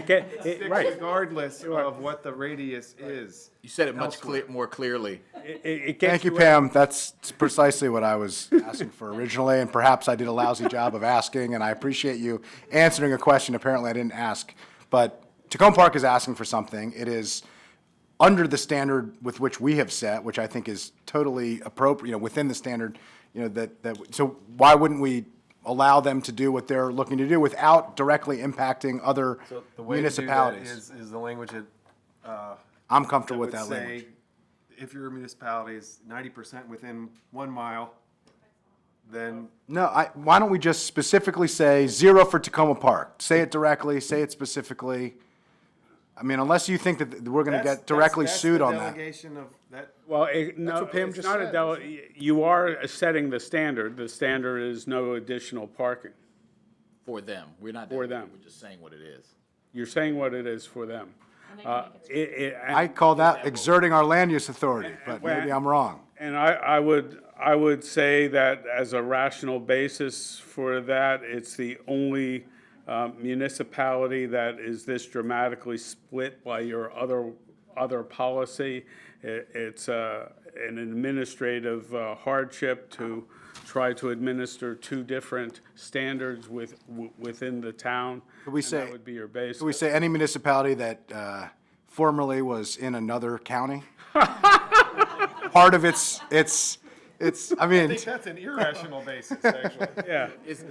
I'm comfortable with that. My view is, I think it's a completely rational basis for the purpose that you said, and if the point of this is to avoid a legal challenge of Tacoma Park or us getting sued over this, I'm very comfortable with the rational basis that you've said. There's 70 houses that wouldn't be included in this, and it's an unfair administrative burden that we're presenting on their housing to have a different standard for 70 residences in their municipality versus the other X number of residences, and go to court and stick up for it, because I think it's pretty rational. So the 0, when you say 0, you mean what we're currently allowing for within 1 mile of That's- metro, right? that's I just correct. want to make sure we're not Would apply to- changing that too. No. Okay. It would apply to all of Tacoma Park and just leave it at that and not address other And municipalities. would that would address your issue? Yeah, it sure would. I mean, I think when we were talking about this initially, we also factored in that there's 18 bus lines that serve Tacoma Park, and a lot of them go up and down right next to where that line, that little wedge is, it's uncovered, so we feel like they are served by transport. Right, not as we define it, but I get your point. though. Right, yep. This would still solve that issue. Yep. Okay. All right, I will affect that in my draft, and Okay. So we're just going to specifically say, because there are other municipalities that have some impact, there and- are. but it may not be this dramatic, so I want to make sure. This is the only municipality who has asked for the more permissive standard. The others would have been more content if you left the standard higher all over. But again, they have some authorities within their own jurisdiction to regulate that. They can regulate parking in other ways. I'll read you, again, they're. We got you. Under building permits, they can do something. Exactly what that is up to them. Can we hear from, okay, so we're resolved on the Tacoma Park solution. Thank you, Patty. Can we hear from Marty about the waiver process, the waiver standards? Of course, the one person we moved from the table was the one person. Yeah, I know, right? Isn't that the way it works? For the record, I'm Marty Grossman, the director of OZA.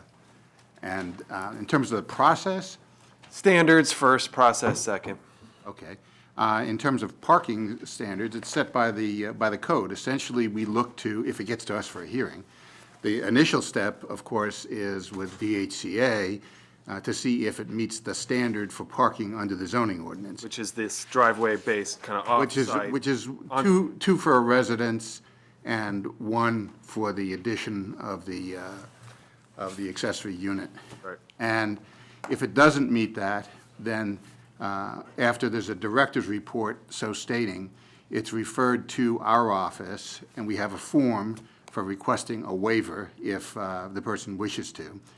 They file it with our office, and we have had one, by the way. Just one? One so far, filed in March. We had the hearing on April 2. How long has the standard been in effect? Just since, well, the zoning ordinance change went into effect, I believe, in November of last year, but the bill establishing it with DHCA went into effect January 15. Okay. So there was a hiatus, and by the way, I'd suggest that that kind of hiatus be eliminated for whatever change you make, if you do make a change here. But in any event, Okay. Jeff, did you catch that? No, I'm sorry. that the bill, if you make a change as being discussed, that any bill that establishes a change in the code coincide an effective date with any change in the zoning Oh, yeah, ordinance. I certainly agree with that. Well, you didn't do it last time, Jeff. Sorry. That left a couple of people out there without any remedy over a 2-month period, that's why. Okay. But in any event, so then, if the person wishes to ask for a waiver, they file a form with us, which a lady did in March. We send out, there's also a notice posted on the property, given out by DHCA, which says a waiver request is pending. And we send out a notice of a hearing.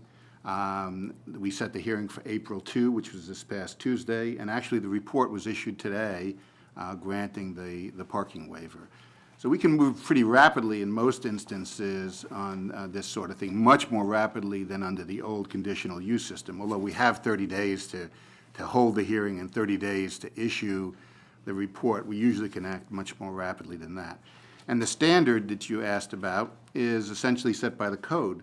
We look to parking in a neighborhood within 300 feet of the accessory apartment unit. And the evidence is presented by the applicant, by a housing code inspector who has gone to the premises and can testify about parking in the area, and any opposition that comes in expressing their concerns about it. We do have the power under the code to add a condition if we grant the waiver. So a condition might be, for example, that any accessory apartment occupant not have more than one vehicle parked in the neighborhood. Because we don't control directly the occupant, but rather the applicant, it would be a requirement that would be linked to any contract that the owner of the property has with the tenant. Nice. You have the ability to do that. It doesn't specify it that directly, but it does say we have the ability to impose a condition, and I have done that in the past. Offered no vehicle, if the applicant said, I will only rent this to a tenant who has no car, is that a condition you can put into the waiver? I believe we could. I have done that in the past, in my recollection, back when we had conditional uses for this process, saying something similar to that it had to be in the contract with the tenant, that they have limited to parking in the neighborhood. And so when the applicant files with their assessment of parking, they'll say, hey, you know, at 7 a.m., 3 p.m., and 10 p.m., within 300 feet, there are 12 spaces available on the curbs. 7 are taken, there's 5 available, therefore there's room? Is that kind of how it goes? Yeah, usually not that specific. We don't have that many of them. We probably have 2 of these a year, so it's not like Well, we're hoping that might change. So Right. what if you had 50 a year? What if you had 100 Yes, a I'm year? saying, but the testimony would not necessarily be we have 2 or 3 or whatever, but rather photos of the neighborhood at a couple of different times, the housing inspector coming in and saying, I had no trouble parking. I've been there in this neighborhood. There are plenty of spaces along the road, or not, or the neighbors coming in and saying, hey, they come in and they park 5 cars here and it's a problem, and we would respond accordingly. We're kind of a safety valve on the standard. What if, it sounds like it's a judgment call in some respects, which is Yes. why you're here. What if one of the houses on the street has like 8 cars? You know, do you say, well, that house is the one that really is the problem, and it's not right to hold back this additional car? Or do you say, well, that person with the 8 cars got them first? You don't know yet. You haven't had to do Right, it. that would depend on all the evidence. I'd say the individual hearing examiner would make that decision based on all the evidence. I can't so finely define it. You will before long, perhaps. So we have the options, and it's a question of how much the foot is squeezed in the shoe there, really. I mean, how many people are parking in the neighborhood, and how many people complain, and it's assessed based on that evidence. Any questions on this one? Well, I have a question for you, but it's related to shared driveways, which is coming up in a couple in the packet, so I can wait if you prefer. Just in terms of how you handle, but I'm fine with that next. Any questions on this process? Are there any standards you'd recommend that we set into it now? Not more than actually has been said. It seems to me that you have a hard and fast standard initially that currently exists of the 2 for the residents and 1 for the accessory unit.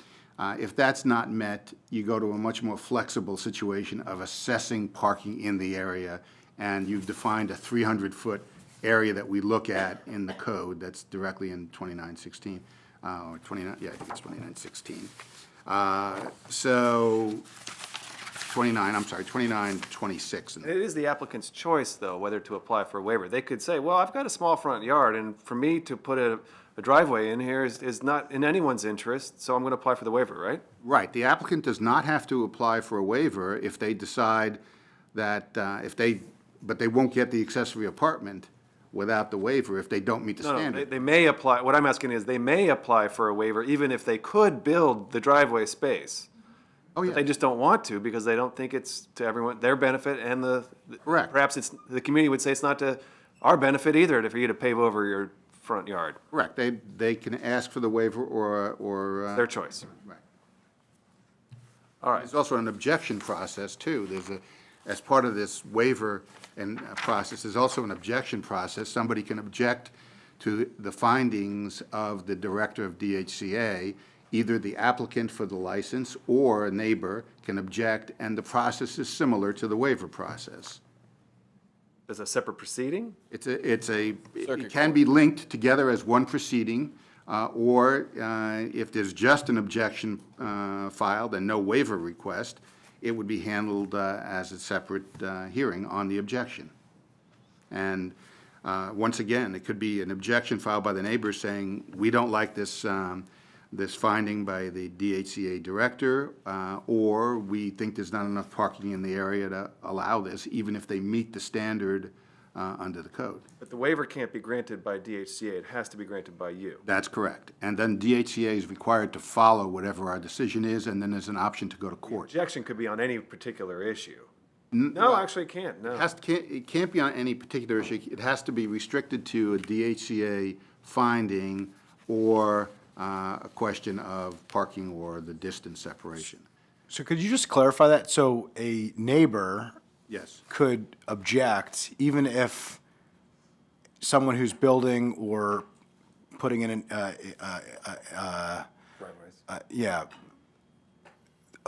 they could object and say, even if the applicant has met the legal standard, they could object to the fact that there isn't sufficient parking That's- based outside of the legal standard, saying that this neighborhood just doesn't have enough parking, and you could rule on that basis? Yes, section 2926, 2A and B. Any other aggrieved person may file an objection and request for a hearing with the Office of Zoning and Administrative Hearings by A, objecting to any finding of fact by the director, or B, alleging that on-street parking is inadequate.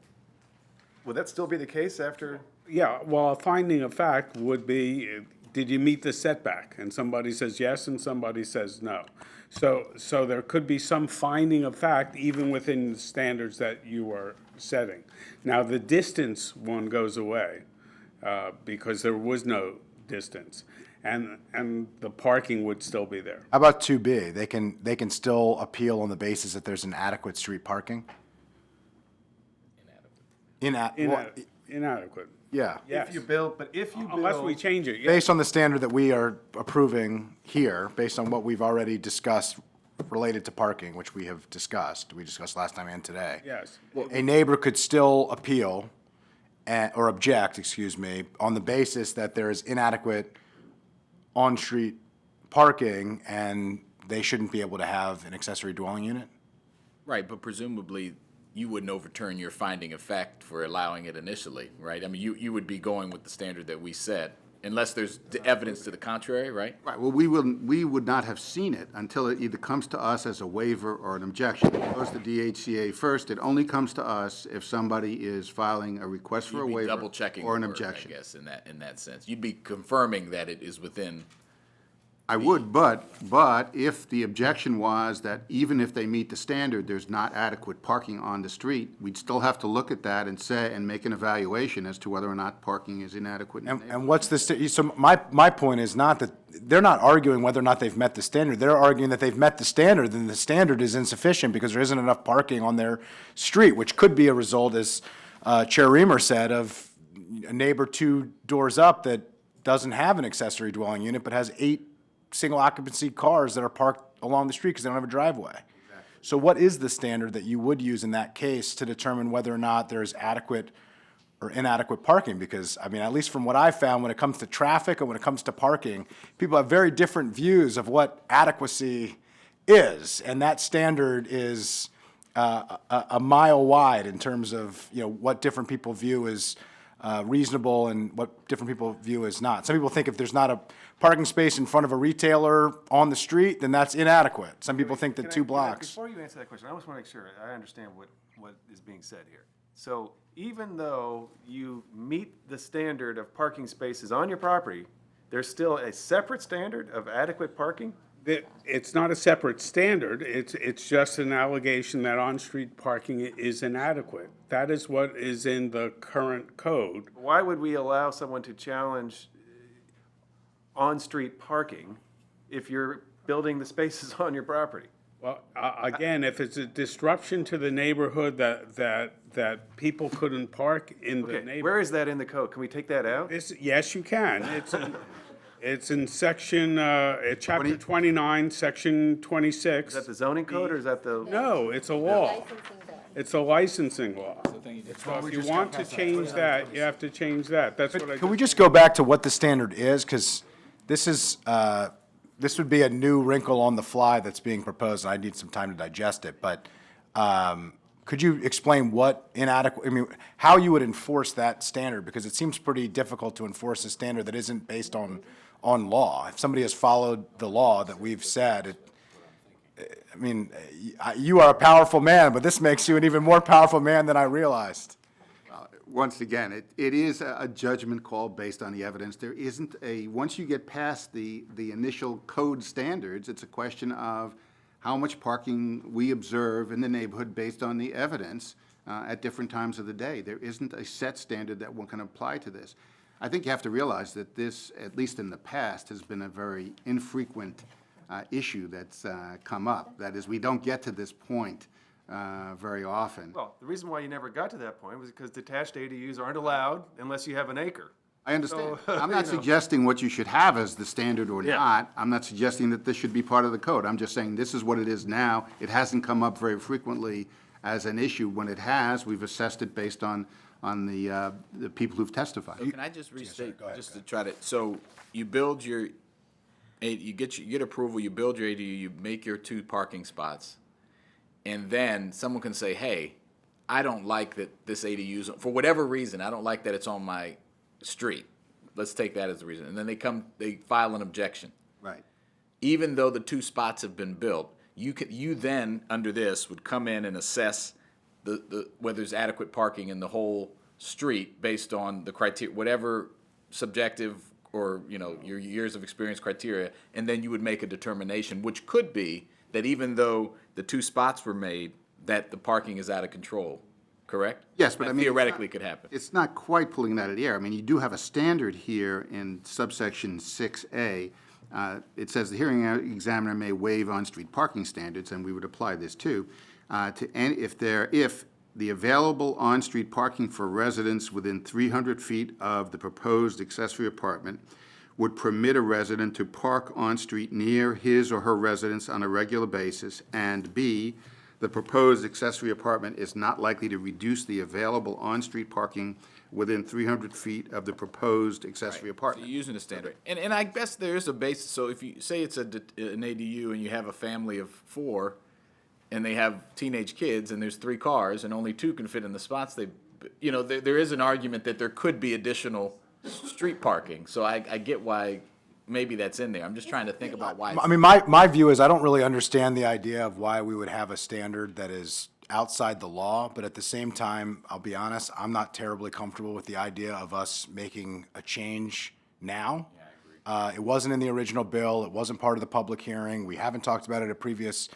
work sessions. I would agree that doesn't make a whole lot of sense to me. I mean, I'll be honest. I mean, to me, the law should dictate what the law is, and you should be enforcing the law with very limited parameters of what you're looking at. I don't think it's putting you in a particularly fair situation to make this extremely subjective decision of what is adequate and what is not adequate when it comes to parking. But I, for one, regardless of how I feel personally on this being in the code, which doesn't seem to make a whole lot of sense to me in terms of transparency of the process and the way that we're handling it, I wouldn't be comfortable voting to take it out in this forum today. And how we handle that, that's up to everybody else, but it wasn't in your packet, it wasn't in the bill, it wasn't part of the public hearing. I mean, we do have a process here. We're talking about significant, that would be a significant change, even if it hasn't been used, even if it doesn't make a whole lot of sense.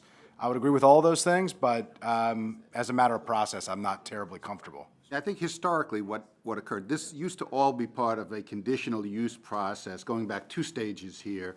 When somebody wanted an accessory apartment, they would apply for a conditional use, at that time a special exception, but now called a conditional use, and there would be criteria built into the code, and then any citizens could come in the neighborhood and testify about it, and it would be evaluated in that context. And then when it devolved into the more limited conditional use, just involving what really amounted to a waiver process, and made accessory apartments a licensing thing, there was a feeling that there still should be an ability of community input. Right. And that's why the hearing process was kept, and it was kept at that point as an objection process and as the requirement of a conditional use if it didn't meet the criteria of either distance or parking adequacy. So that's how it's all grown up, to leave a community input. Right. It Based. seems to me, I mean, this, based on how this is written, it is providing the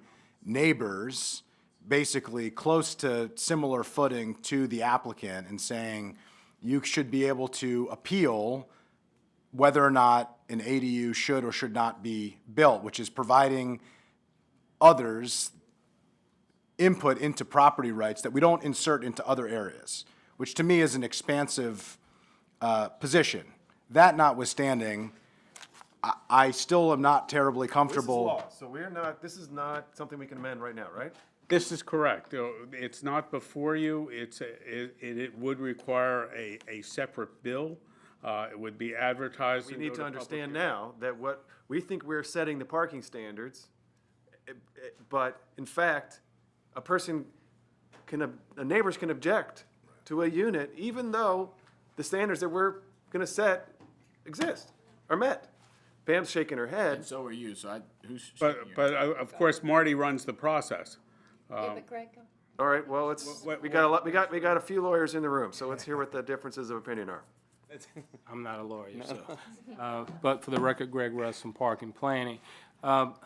Looking at that language, the overall intent when this was done was if you met the on-site requirement, then there's no way to come in and, the intent is not to allow someone to object to you meeting that requirement. To come in and object to the on-street spaces when you've met the on-site doesn't make sense. I mean, I don't think that was ever the intent of that. That's what Marty said is allowed. And I think Marty has got the plain language. Yeah. right. Well, and also, as I said, and we can change this in a later bill, but if everyone on a street had an ADU, 5 ADUs come on a street, and all of them have 3 cars coming with them, you would add to street parking, right? There, objectively, and I think, you could potentially add to the on-street parking burden, right? If you're not meeting your requirement on site, see. No. If you had 2 spots for on-site, right? That's what you're required to build, 2 additional spots. So 3 people are living in the ADU. They all have a car. This could happen. I'm just saying, and so 2 of them go on the park spots that are created, and 1 goes on the street. And then you have one street when there's 4 or 5 ADUs on it, those 5 or 6 extra cars on the street, right? Theoretically, that could happen. I'm not saying it would, but it could. And then a neighbor could object, and you come in and you do a survey, and you're like, yeah, there's 40% additional cars on this street. And so couldn't that happen under the current law? And you could deny one of the applications, maybe on first come, first serve basis, depending on. It has nothing to do with the number of ADUs. It has to do with the standard in the code that I'm reading right now is a reasonable opportunity to regularly park in front of your residence. That's what it says. 300 feet, that's considered reasonable in front of your residence. And if you can't park on a regular basis within 300 feet of your residence, according to this, that's considered to be inadequate. I have different opinions of whether or not that makes any sense at all, but I am not comfortable addressing it now, and I just want clarification. We have several aspects of this that are related but would have to be dealt with separately because that is a different legislative function. It would have to be a bill, not a ZTA. That's correct. This would be included in that, correct? Correct, if you wanted to change it. But just to finish my point, that could be, you were getting ready to answer. Yes, so. assuming that somebody comes in with an application that goes through DHCA, it's only when there's a director's report on a pending application that an objection can be made, because they are objecting to the application. Right. Okay. Right. So it would be triggered when there's an application. That's correct. Right. Once again, my office takes no position on any of these policy considerations because we're going to be evaluating individual cases. So we'll answer any procedural questions, but we don't take a policy position. So, I'm worried about this. I think we are going to need to revisit this. To me, what I'm hearing is if you live in a neighborhood with fewer on-street spaces available, because there's just people like to park on the street, they don't even like to use their driveways. And that's not uncommon. People don't like to use their driveways if parking in front of the house is easier. So you live on one of those blocks, you want to build an ADU, you're willing to build the parking spaces for the ADU, your neighbors can object and say there's not enough parking here, even though you can meet the on-site requirements. That, to me, is problematic. So we need to come back to that later. Okay, and I think. Thank you for raising that issue. This is one of the examples of the kinds of things, like you think you worked this issue through, and you didn't know there was some layer underneath that had a big effect on the whole thing. You just don't know. Okay, are we going to shared driveways? Yeah, shared driveways. That for a second? All right, that's on page 5, item number 3. We had some complaints or questions about what happens if an ADU is proposed where the driveway is shared with the neighbor. It might be an overreach on the rights of that property owner on his neighbor. I have no opinion one way or the other, and we don't enforce the rights between neighbors.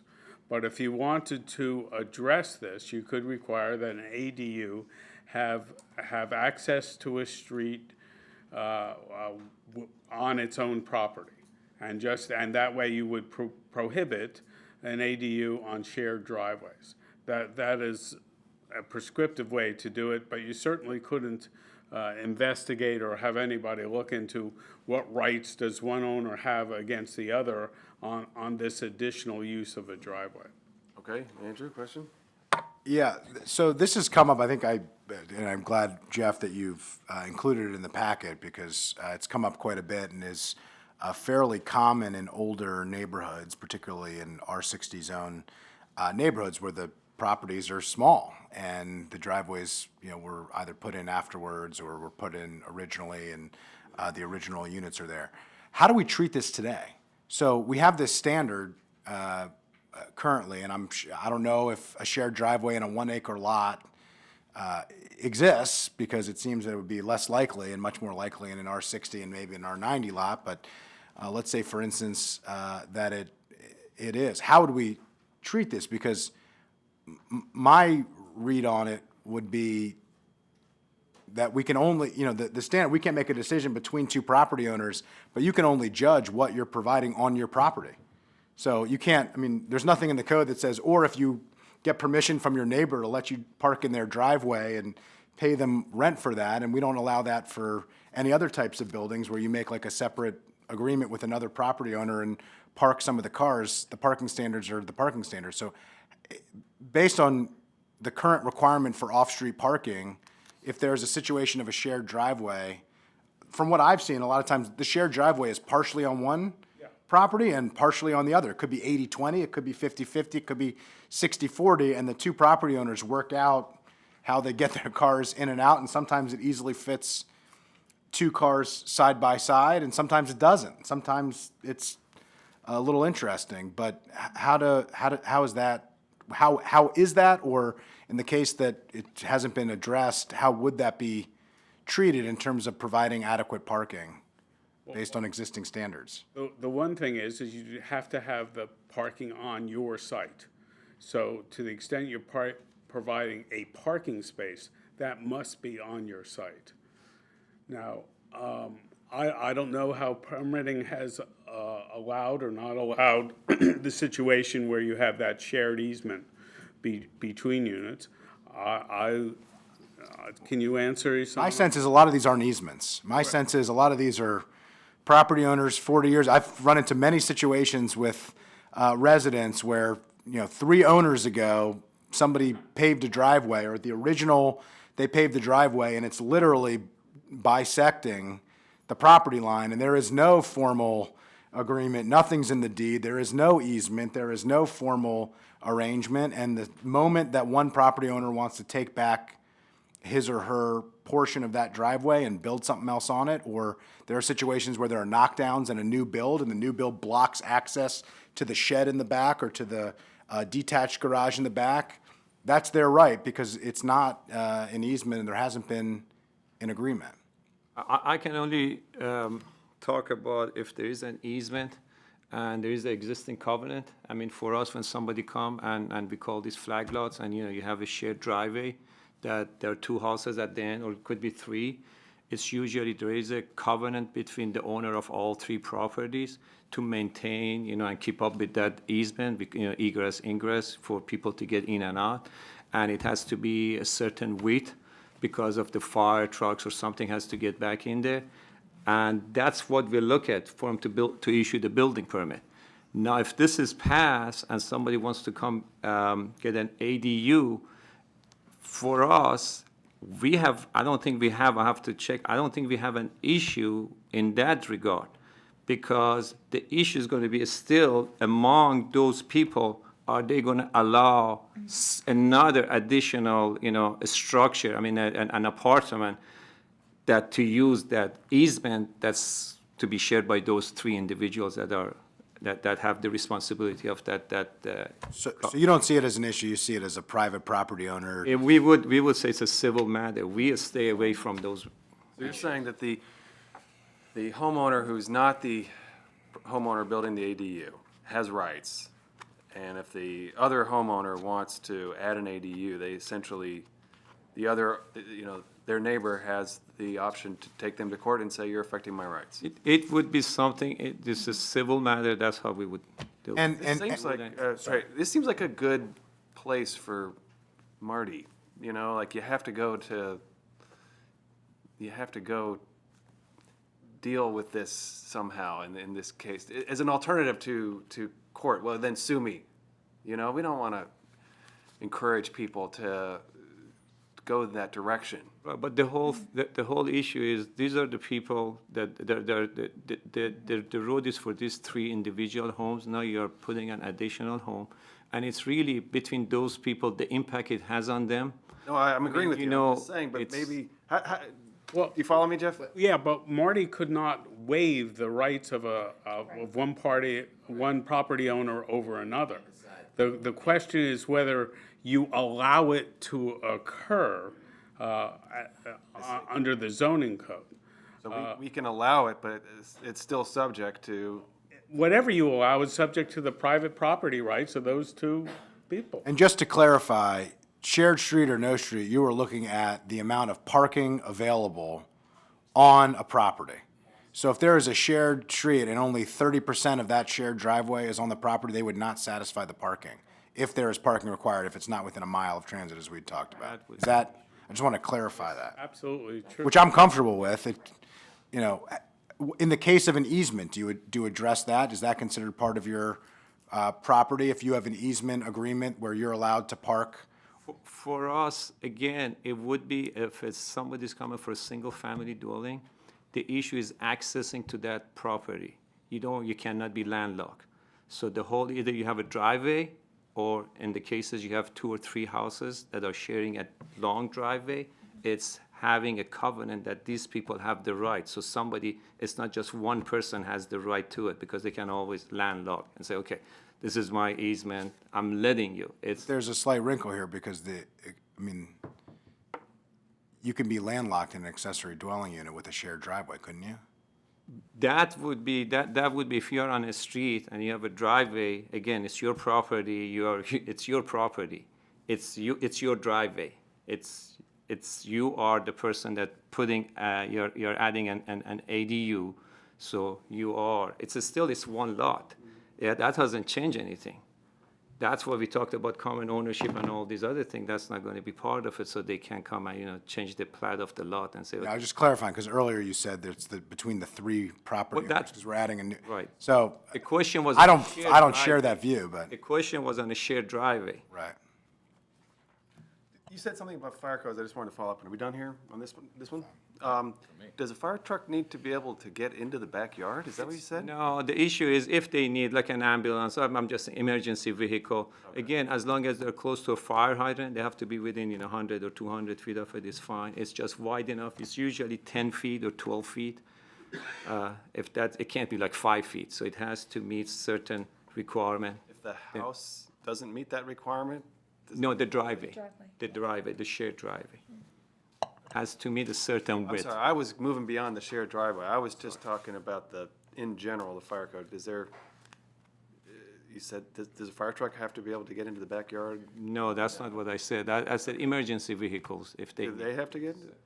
If an ambulance no, I'm saying to get by the house. So if there's a driveway, if not, they can walk up there. Okay. I know a lot of times in those row streets, they'll park on the street behind and stretch go through the houses, stretch the rope, the hose all the way through, so.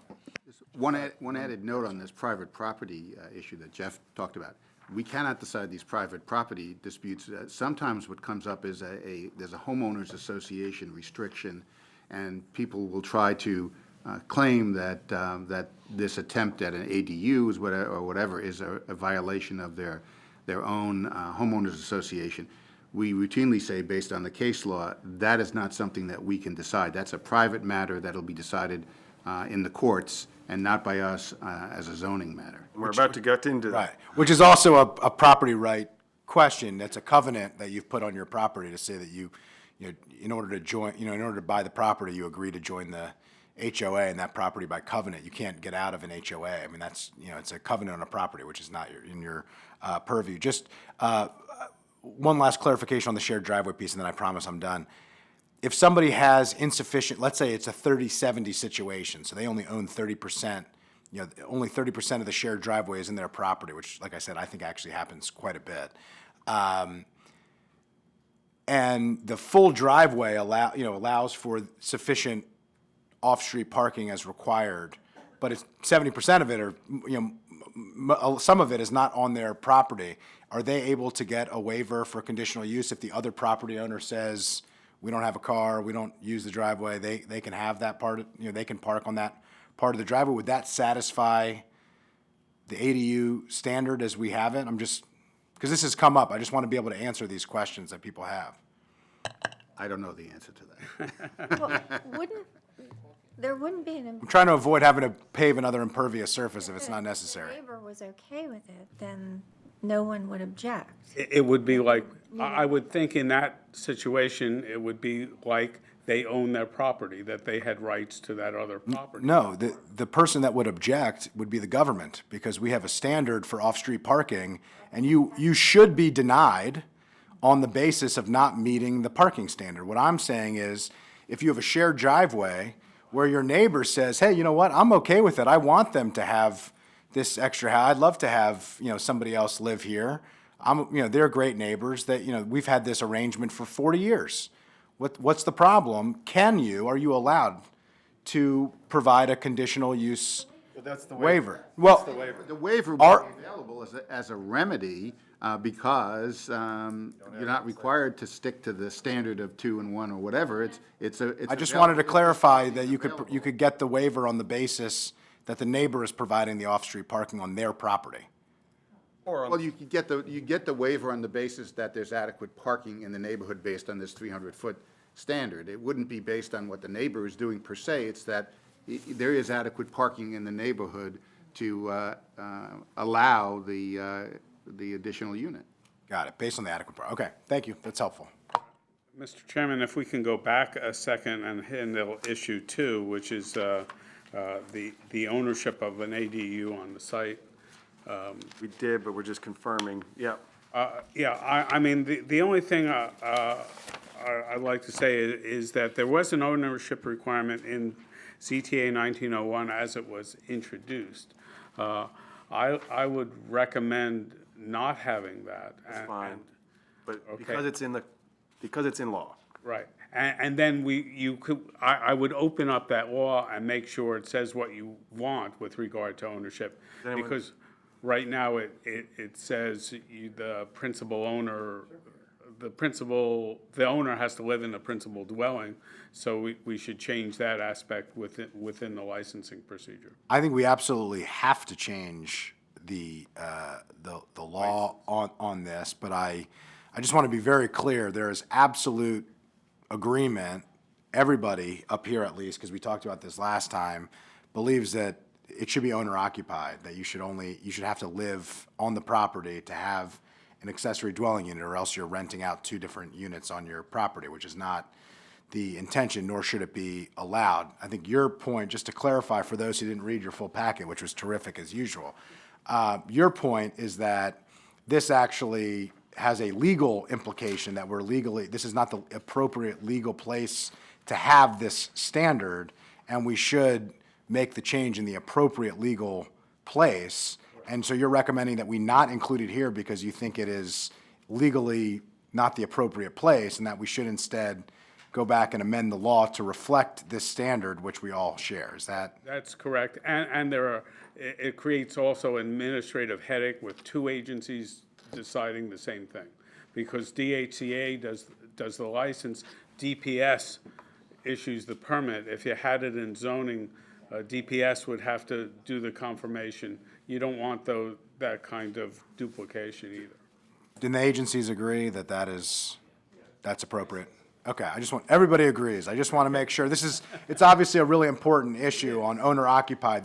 That does I think more than anything else, changes the nature of the type of dwelling units that we're talking about in any respect, if it's owner occupied or not. And so I just thought it was important to clarify, even though we're all in agreement. Thank you for that. Agreed?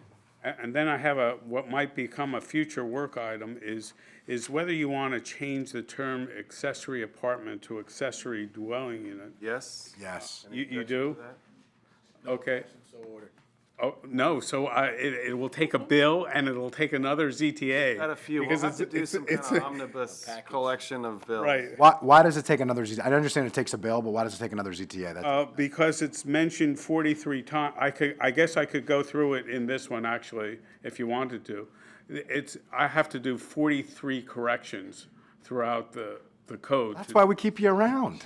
Thank you. My wife appreciates it. My preference would be if we're going to change it, we change it now in this Okay. bill, and then we do the bill for the bill stuff because it's appropriate. But if it's a zoning text amendment that is required, I don't think we need another, we need to reopen the zoning text amendment and whatever may come of that. But that is a case where you do want this to become effective when any of the bill changes become effective, because you don't want two different words in the code and the law, I don't think, but your choice. So in other words, we got the effective date will be Months. whenever we pass the Yeah, law. Pretty much. Nothing is fast. Well, bills become effective 90 days after. As opposed to proceeding now and then introducing a ZTA at the same time as we're introducing all those. Exactly, that's, Yeah, can we just do that, please?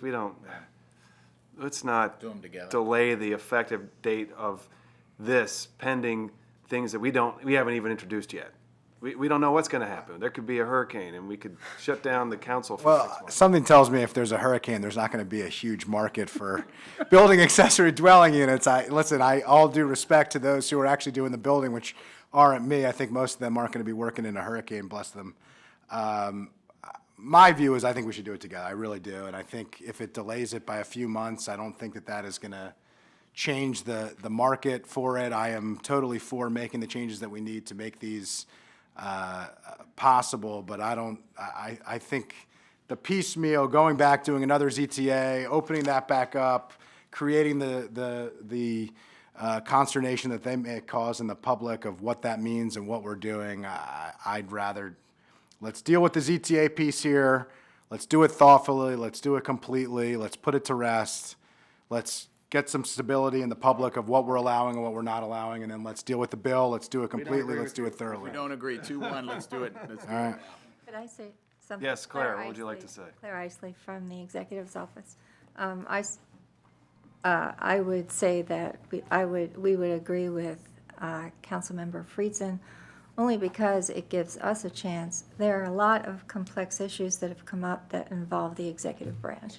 It gives us extra time to figure out all the nuances of what we have to change over on the executive side to go along with the implementation of the ZTA. So in that respect, having that delay, plus for your second ZTA, you have to go through a public hearing, you have to go through the whole 9 yards. That takes time too, so. Okay, thank you. I don't get a vote, but. No, thank you. I vote with Andrew. The committee majority is not in agreement to set that later effective date in order, but we know we're going to have to introduce a variety of tweaks. Yep. And so there's going to be more anyway. So, again, I think it would not be wise to delay the effective date pending something we haven't even introduced yet. We never know what's going to happen.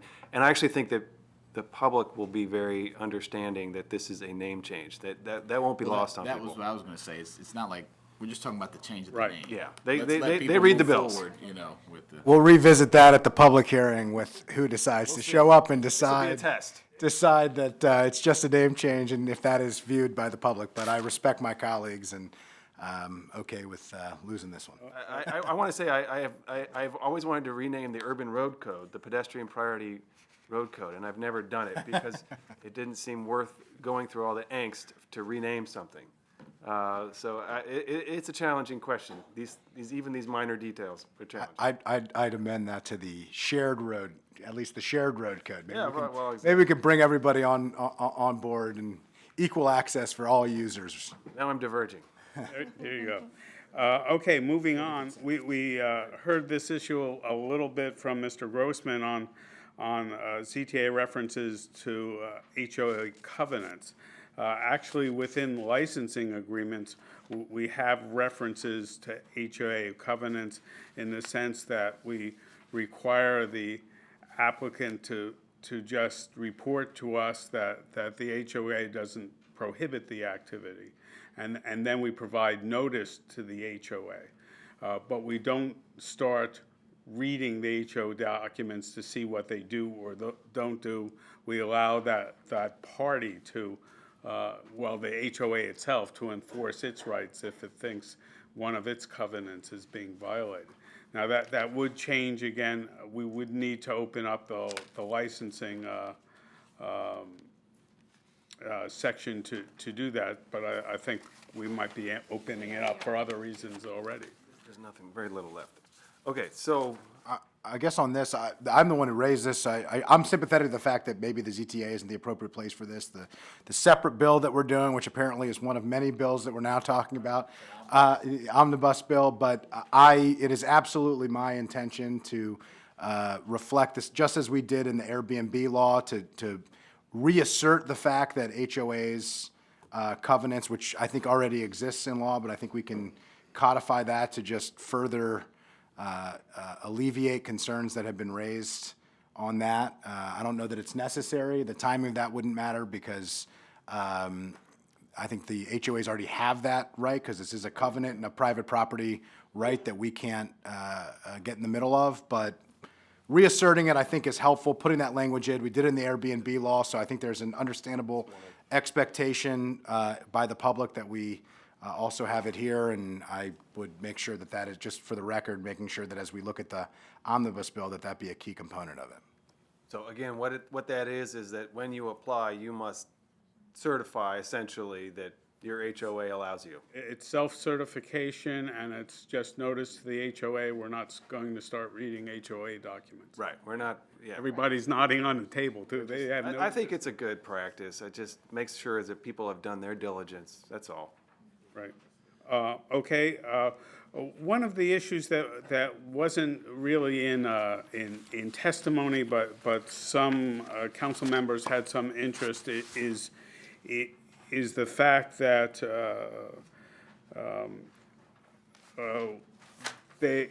there are basements that might be lower than 6'8" for habitable space, and they wanted at least to look at whether we should allow the ADU in that lower space. Again, this is not a zoning issue. It's a building permit issue. If you want to pursue it, Omnibus, yep. you do want. I do, and my colleagues may or may not want to have an opinion on this at this point. We don't have to, you know, you're just flagging. Yes, I definitely think it should be part of the discussion for the bill to change the licensing, or at least to address the licensing, because if we want to really promote basements, we should be promoting basements, and as long as it's safe and habitable, then, you know, I believe we should, but I think we can have a more prolonged discussion with the department and discussing the safety issues and permitting issues when we get to that point, which is not now. Yeah, I'd agree. I think it's fine to discuss. I personally don't think we need to change the height, but we can talk about it. Okay. Sediment control permits, a lot of people raise the fact that if you build an accessory structure, that you don't have to worry about trees, you don't have to worry about stormwater, you don't have to worry about those things that a sediment control permit would cover. It would, again, take a change in law to cover ADUs if you wanted to do it. I have no idea if you want to require an ADU to get a sediment control permit. It would be expanding the scope of where sediment control would make it more permits are restrictive required. than- It's more restricted, than it's mentioned. expensive. Yeah. We're not going to offer an opinion on this, but personally, no, I don't agree with that. This is something that could be discussed for a bill, but is not going to be discussed for the zoning text amendment, correct? Right, Sure. yeah, this is bill stuff. This is bill stuff. Oh, yeah. Because I just wanted to mention that Portland does have a requirement for a stormwater management plan if you disturb more than 500 square feet and create an impervious surface of greater than 500 square feet. So, I think we should discuss that too, and look to what other jurisdictions are doing also for, all types of building. I think the standard that we've tried to, talk about is not making this more restrictive, significantly more restrictive than building than putting a large addition, because building a large house, you actually would have these standards, but it's the 50%. By restricting the size of these units, we actually resolved the size problem, but it would mean that no accessory dwelling unit would create a sediment control requirement. So does the committee wish to? Separate. It's not a matter for today. Right. You're flagging this for those who are following I'm along. trying to look at what bills the committee is looking. I'm personally not interested in a restriction on this, but I'm happy to hear more. So discuss Claire it. has All right, Claire has further flagged this. discussion. I think it's worthwhile for discussion. Okay. I think we have to balance the environmental challenges with the not making this increasingly more restrictive than what it is to put a large addition on a house. And so that's an important conversation to have later. But I don't want to revisit all of our stormwater regulations, which I think is what you just said. So anyway, for another day. All right, for another day. For another day as well is DHCA's capacity to enforce if you get a pile of ADUs. And again, I say it's for another day because it's a issue for budgeting. It's not an issue in a zoning text amendment. Even, I heard some people may want to restrict the fees from ADUs to this purpose. Even if you wanted to that's not a zoning issue on finance. We need a separate, I think there is unanimous, I know most of us agree that we need to have that discussion, and several of us think that could be a good idea of use of fees. I appreciated the DHCA folks giving an estimate of what you think you would need to add to do this, so that's helpful. So I think we have the information we need to talk Agreed. about that. Agreed. All right, so further discussion again? For the bill. To include Draft a bill or In a bill. further discussion? further discussion, and then decide on We'll it. do a bill, but, But we don't do we create positions in bills? I mean, that's not really. No. it's more of a budgeting Wait, thing, I guess. You have a budget issue, and I'll flag this to the analyst for who does DHCA, right? And then if you have it, the bill would restrict, That's the issue. right, would restrict the funds. If we wanted to say that the money that comes in for permits should go towards enforcement and a navigator, we would need a bill to restrict that. Right, and I did look at restricted funds in the code. The only similar type of restriction was parking district fees have to be spent within the area and under a list of things. We're just talking about this fee issue generally. I don't think we want to get into a situation where we say, well, the fees have to cover the inspection cost, Right, because they won't. they won't. And Or they could be directed to that, but. they can be supported, but I think we have to understand that if we want to add FTEs to work on this, it's just going to be coming out of we're going to have to add to the budget. And we can look at what the fees are, and we can say these fees should go towards that purpose, but it's unlikely to fully fund Right. this need. Question related to fee. I agree. I don't think it was anybody's intention to have this be the exclusive source of funds. I think the idea was to make sure that the money that we were collecting was directly going towards the program, and so that if we were increasing the fees and charging a cost, which we're trying to be sensitive of that it's directly going towards improving the program in terms of both enforcement and the potential of some type of navigator to help folks do this easier, because it's, as we've figured out today, extremely complicated and has a lot of aspects to it. I do have a specific question related to the fees. Is it possible in a bill, I'm assuming it would have to be through a bill, but we have a situation now where we have RLUs, right, residential living units, that we're effectively getting rid of. Is that? We did a while, essentially, it's not a. It's no longer, right, that's no longer, but we used to have, which is the idea that you would have some type of accessory unit that you weren't charging rent for, presumably for a family member. That was the idea. correct? If, I would like to explore, as we look at the fees, and just want to say it publicly, an opportunity to waive the fee for somebody who is not paying rent, who specifically targeted to a family member with a qualified disability. So we've heard a lot of interest from families who have adult children who have a disability where an accessory unit would be a really great opportunity for them to live with independence and dignity, but also would allow for some level of support that is needed. And so figuring out a way to waive or reduce that fee in those cases, because those are situations where they used to not need, to pay a fee for an RLU, and the new standards are saying now that they do, and that I don't think is our intention. And so I'm hopeful that we can at least have a more in-depth discussion of how that would be possible to meet that goal, because obviously it's nobody's intention to make it more difficult to for families who are already, have a lot of difficulties in terms of dealing with their challenges. I'll work with DHCA on this to try to determine how we can determine the qualifications of the person living there, because we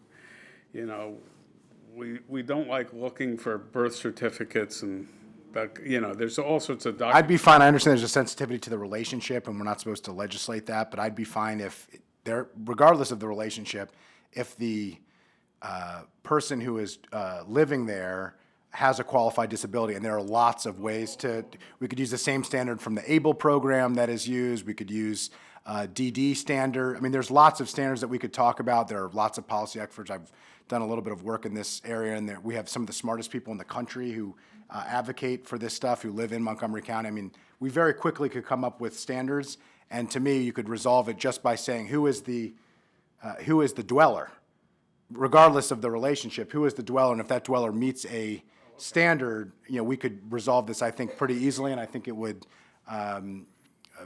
reflect what our goal here has been, which is to allow independence and dignity.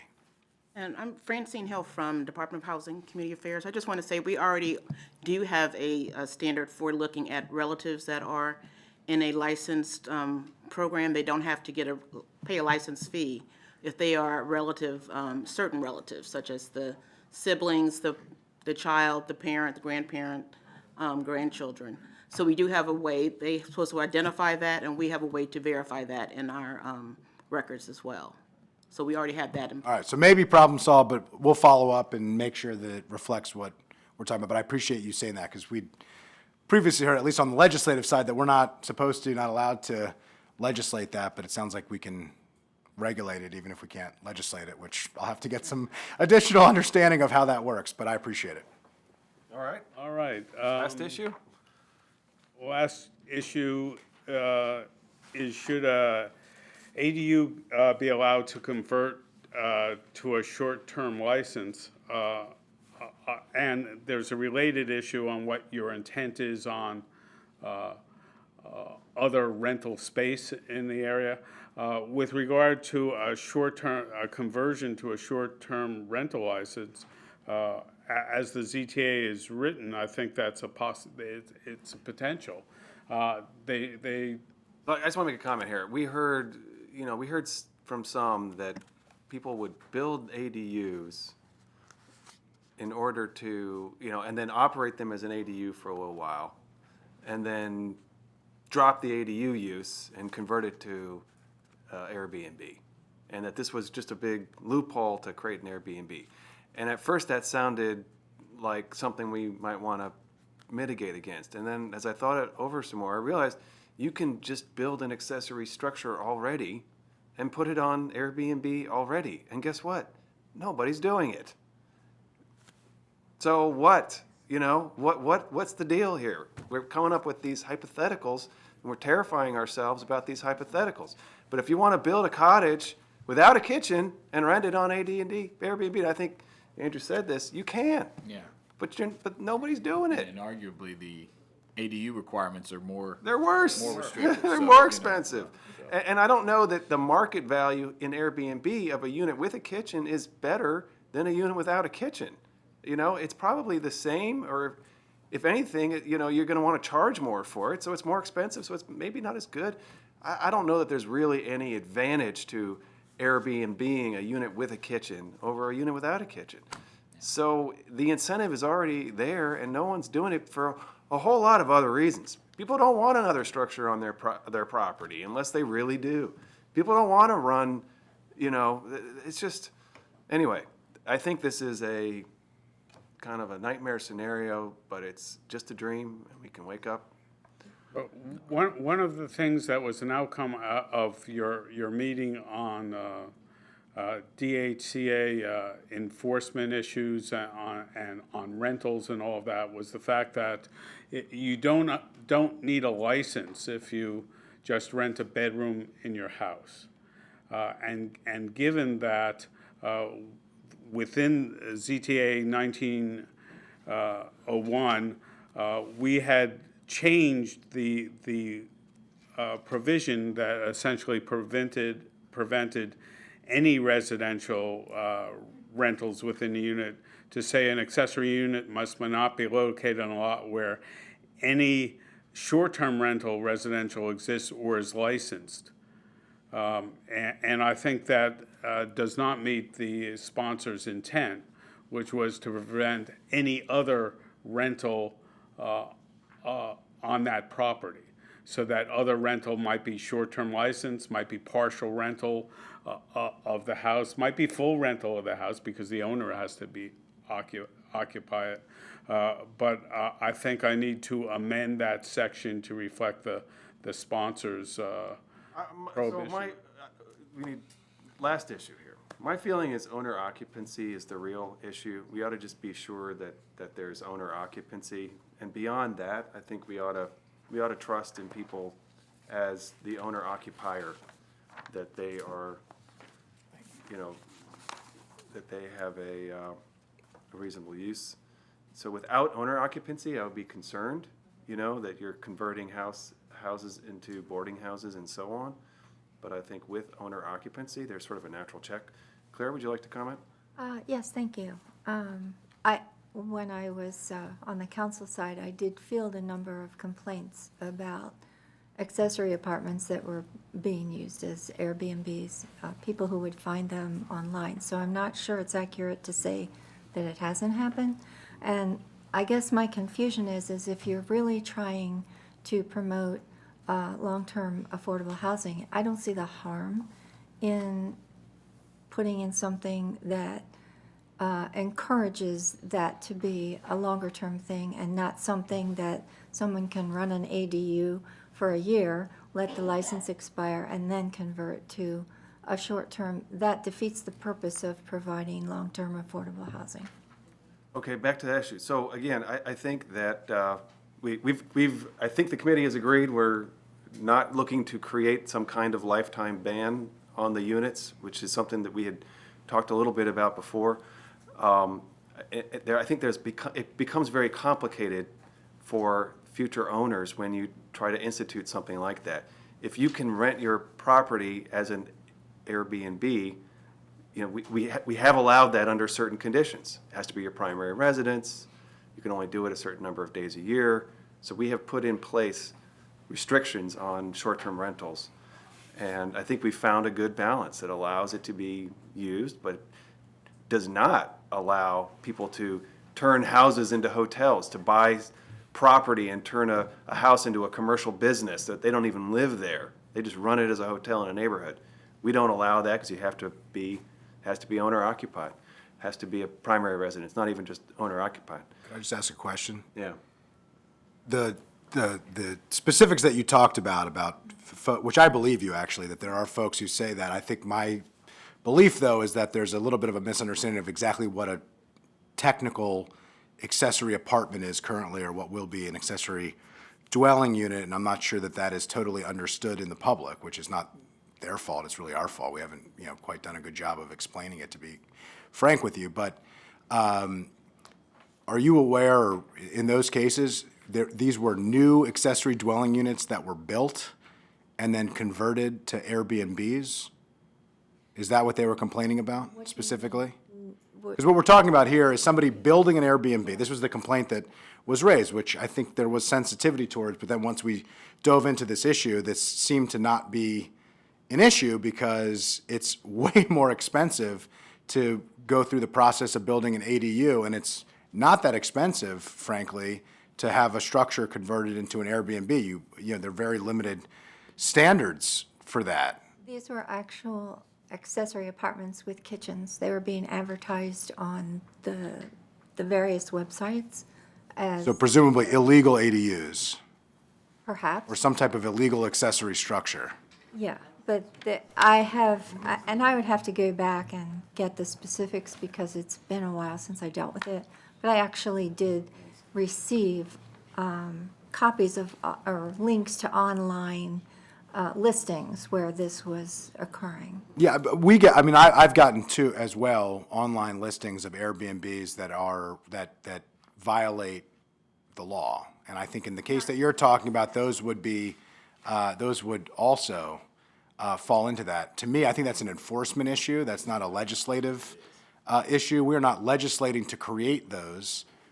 Those are folks who are doing things that don't meet the standard, and the whole purpose of what we've at least tried to meet some level of common ground with the original intent of the legislation, and then I think significant movement that we've made here at this committee is to understand that there are a significant number of illegal accessory units, and we're trying to reduce the number of illegal accessory units. And if we make ADUs easier and more attractive, people are less likely to want to convert them into an Airbnb because the standards for Airbnb are low, and the potential upside, even though there's a lot of administrative burden on the owner to have to go through being a every week or every weekend or whatever landlord, the upside financially is high.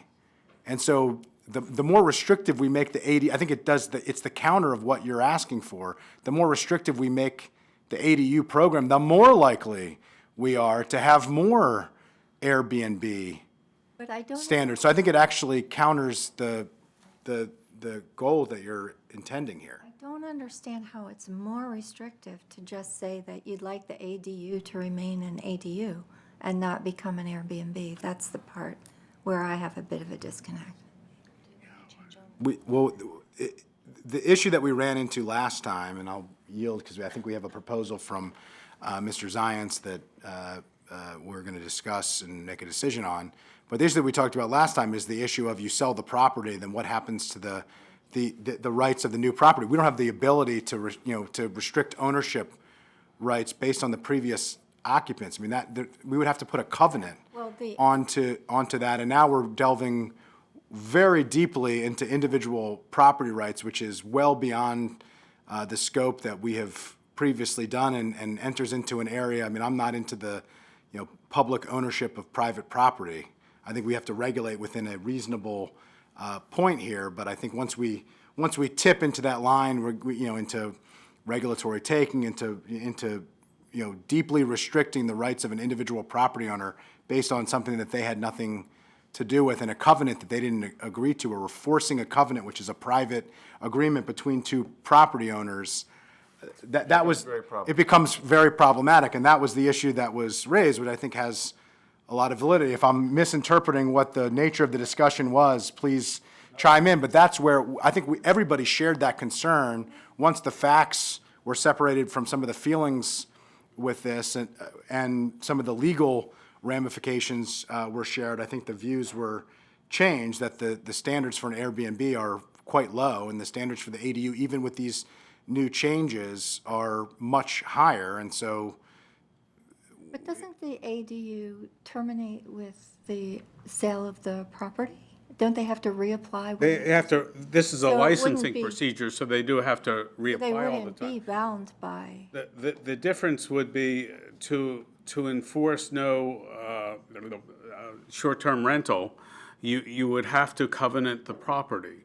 You would have to they would have to agree to, for all future owners. I understand what you're saying. Portland has a system where if you will commit to 10 years of, and I think that's a long time, but if you commit for 10 years, they will waive all their fees. They have lots of fees, system development charges for transportation and all kinds of things. That's more of a carrot approach to saying we want to keep it in ADU as long as possible, Exactly, as opposed to a stick. yes. I wonder what happens when you sell the property, though. You may have to pay back something or something like that? I don't know. That I don't know, I haven't gone that. The new property owner would get back the fees from the last property owner even? So, And again, this is, Sounds like a good idea that is very difficult to and enforce. again, Francine Hill from DHCA. We actually just looked at the comparison of short-term rentals from HHS to our ADUs. Now I'm saying ADUs, accessory apartments, and we actually only found 3 that were the same, so it's a very low number. I think they have a total of about 195, 200 right now, short-term rentals. so of all the short-term rentals, presently, there are 3 that There were are 3. formerly ADUs? Right, there were formerly ADUs, and we talked to them about that. Actually, no, they had That's a ADU big issue, though. licenses. Because if you were to say, if you build a backyard cottage, you may never rent it on Airbnb, that could have a very significant consequence for Right. that property owner and the value and subsequent transactions. And so it's a very, very aggressive regulation to, it's a true hammer smashing a fly. Exactly. And of all of those 3, they all decided to keep their ADU license. They had, we told them that they could not keep both. They were just not aware of it, but. Oh, that's again, good. And that is in the proposals. You can't do both. Correct, So there's 0. correct. So now there's 0. So what we have proposed resulted in 0, and we believe that is So a the pretty good. the executive department is telling us that there are 0 currently that have a both issue currently. That 3 asked, they were told that that's not allowed. They opted to keep the ADU. That's correct. That's a good outcome. That's what we want. We actually prefer people to have ADUs. Right. But there's just a limit to good policymaking as far as how much you want to intrude into all of these future rights. Okay, thank you. I think Could we, let's Yes, get to what I this. put before you was to make sure that if you have an ADU, you can't do any other rental on the property. And I didn't think what was proposed as introduced was clear. It's almost what was the legislation before was actually better, with a sentence that says this is the definition of other rental, and go into short-term rental, regular bed and breakfast, a partial rental of the property, an entire rental of the property. Of course, if you entirely rent the property, you violate the ownership one. But I thought that was a better way to do it than what we had in the so draft. just clarifying, it's not adding in new restrictions, just No, clarifying the. correct. I think, and it clarifies what is in existing code. Right. You guys okay? I didn't share this with anybody before today, so. So this says, once you build an ADU, it's the only. The only rental you can have. You're renting the ADU, that's the rental you can have. At that moment. At that moment, right. Yeah, so it's not a forever covenant type of situation, No, which was it's not a problematic. So the only thing that You'd have to decommission the ADU through Yeah. DHCA. I usually have breakfasts, which is why I look like I look, but I think it should be breakfast. But other than that. I have breakfast. Yeah. I'm sorry. No, I appreciate it. But I'm fine if you're fine Yeah. with this. I mean, I think that this reflects what the intent was, and I don't really have an issue with either, to be I have honest. misgivings, but I'm okay. I've moved a little bit from what I initially proposed. I mean, I'm reminded that if you don't have an ADU, you can rent 3 bedrooms in your house. But now that you have an ADU, and it's a 1-bedroom ADU, effectively, you can only rent 1. You know, we're becoming more restrictive through this, and I have misgivings about that. Well, we're maintaining the existing restriction. Right. That restriction exists today on the rental. So we're not, We're not making it less restrictive making it in less this restrictive. regard. so, Okay? More restricted. Rio? fine. Okay. Reluctantly. That's all I got. All right. All right, well, only had thank one you, too everyone, long. for your participation. Thank you, my committee members. Thank You have earned the badge of veteran Fed committee member now as a result of these deliberations. plan, You are no contentious longer a CTA. newbie. Yeah, exactly. Thank you for all the executive branch participation. Thank you, Claire. Thank you, Park and Planning. On to full council. We only had 1 2 to 1, and everything else was 3-0. Oh, right.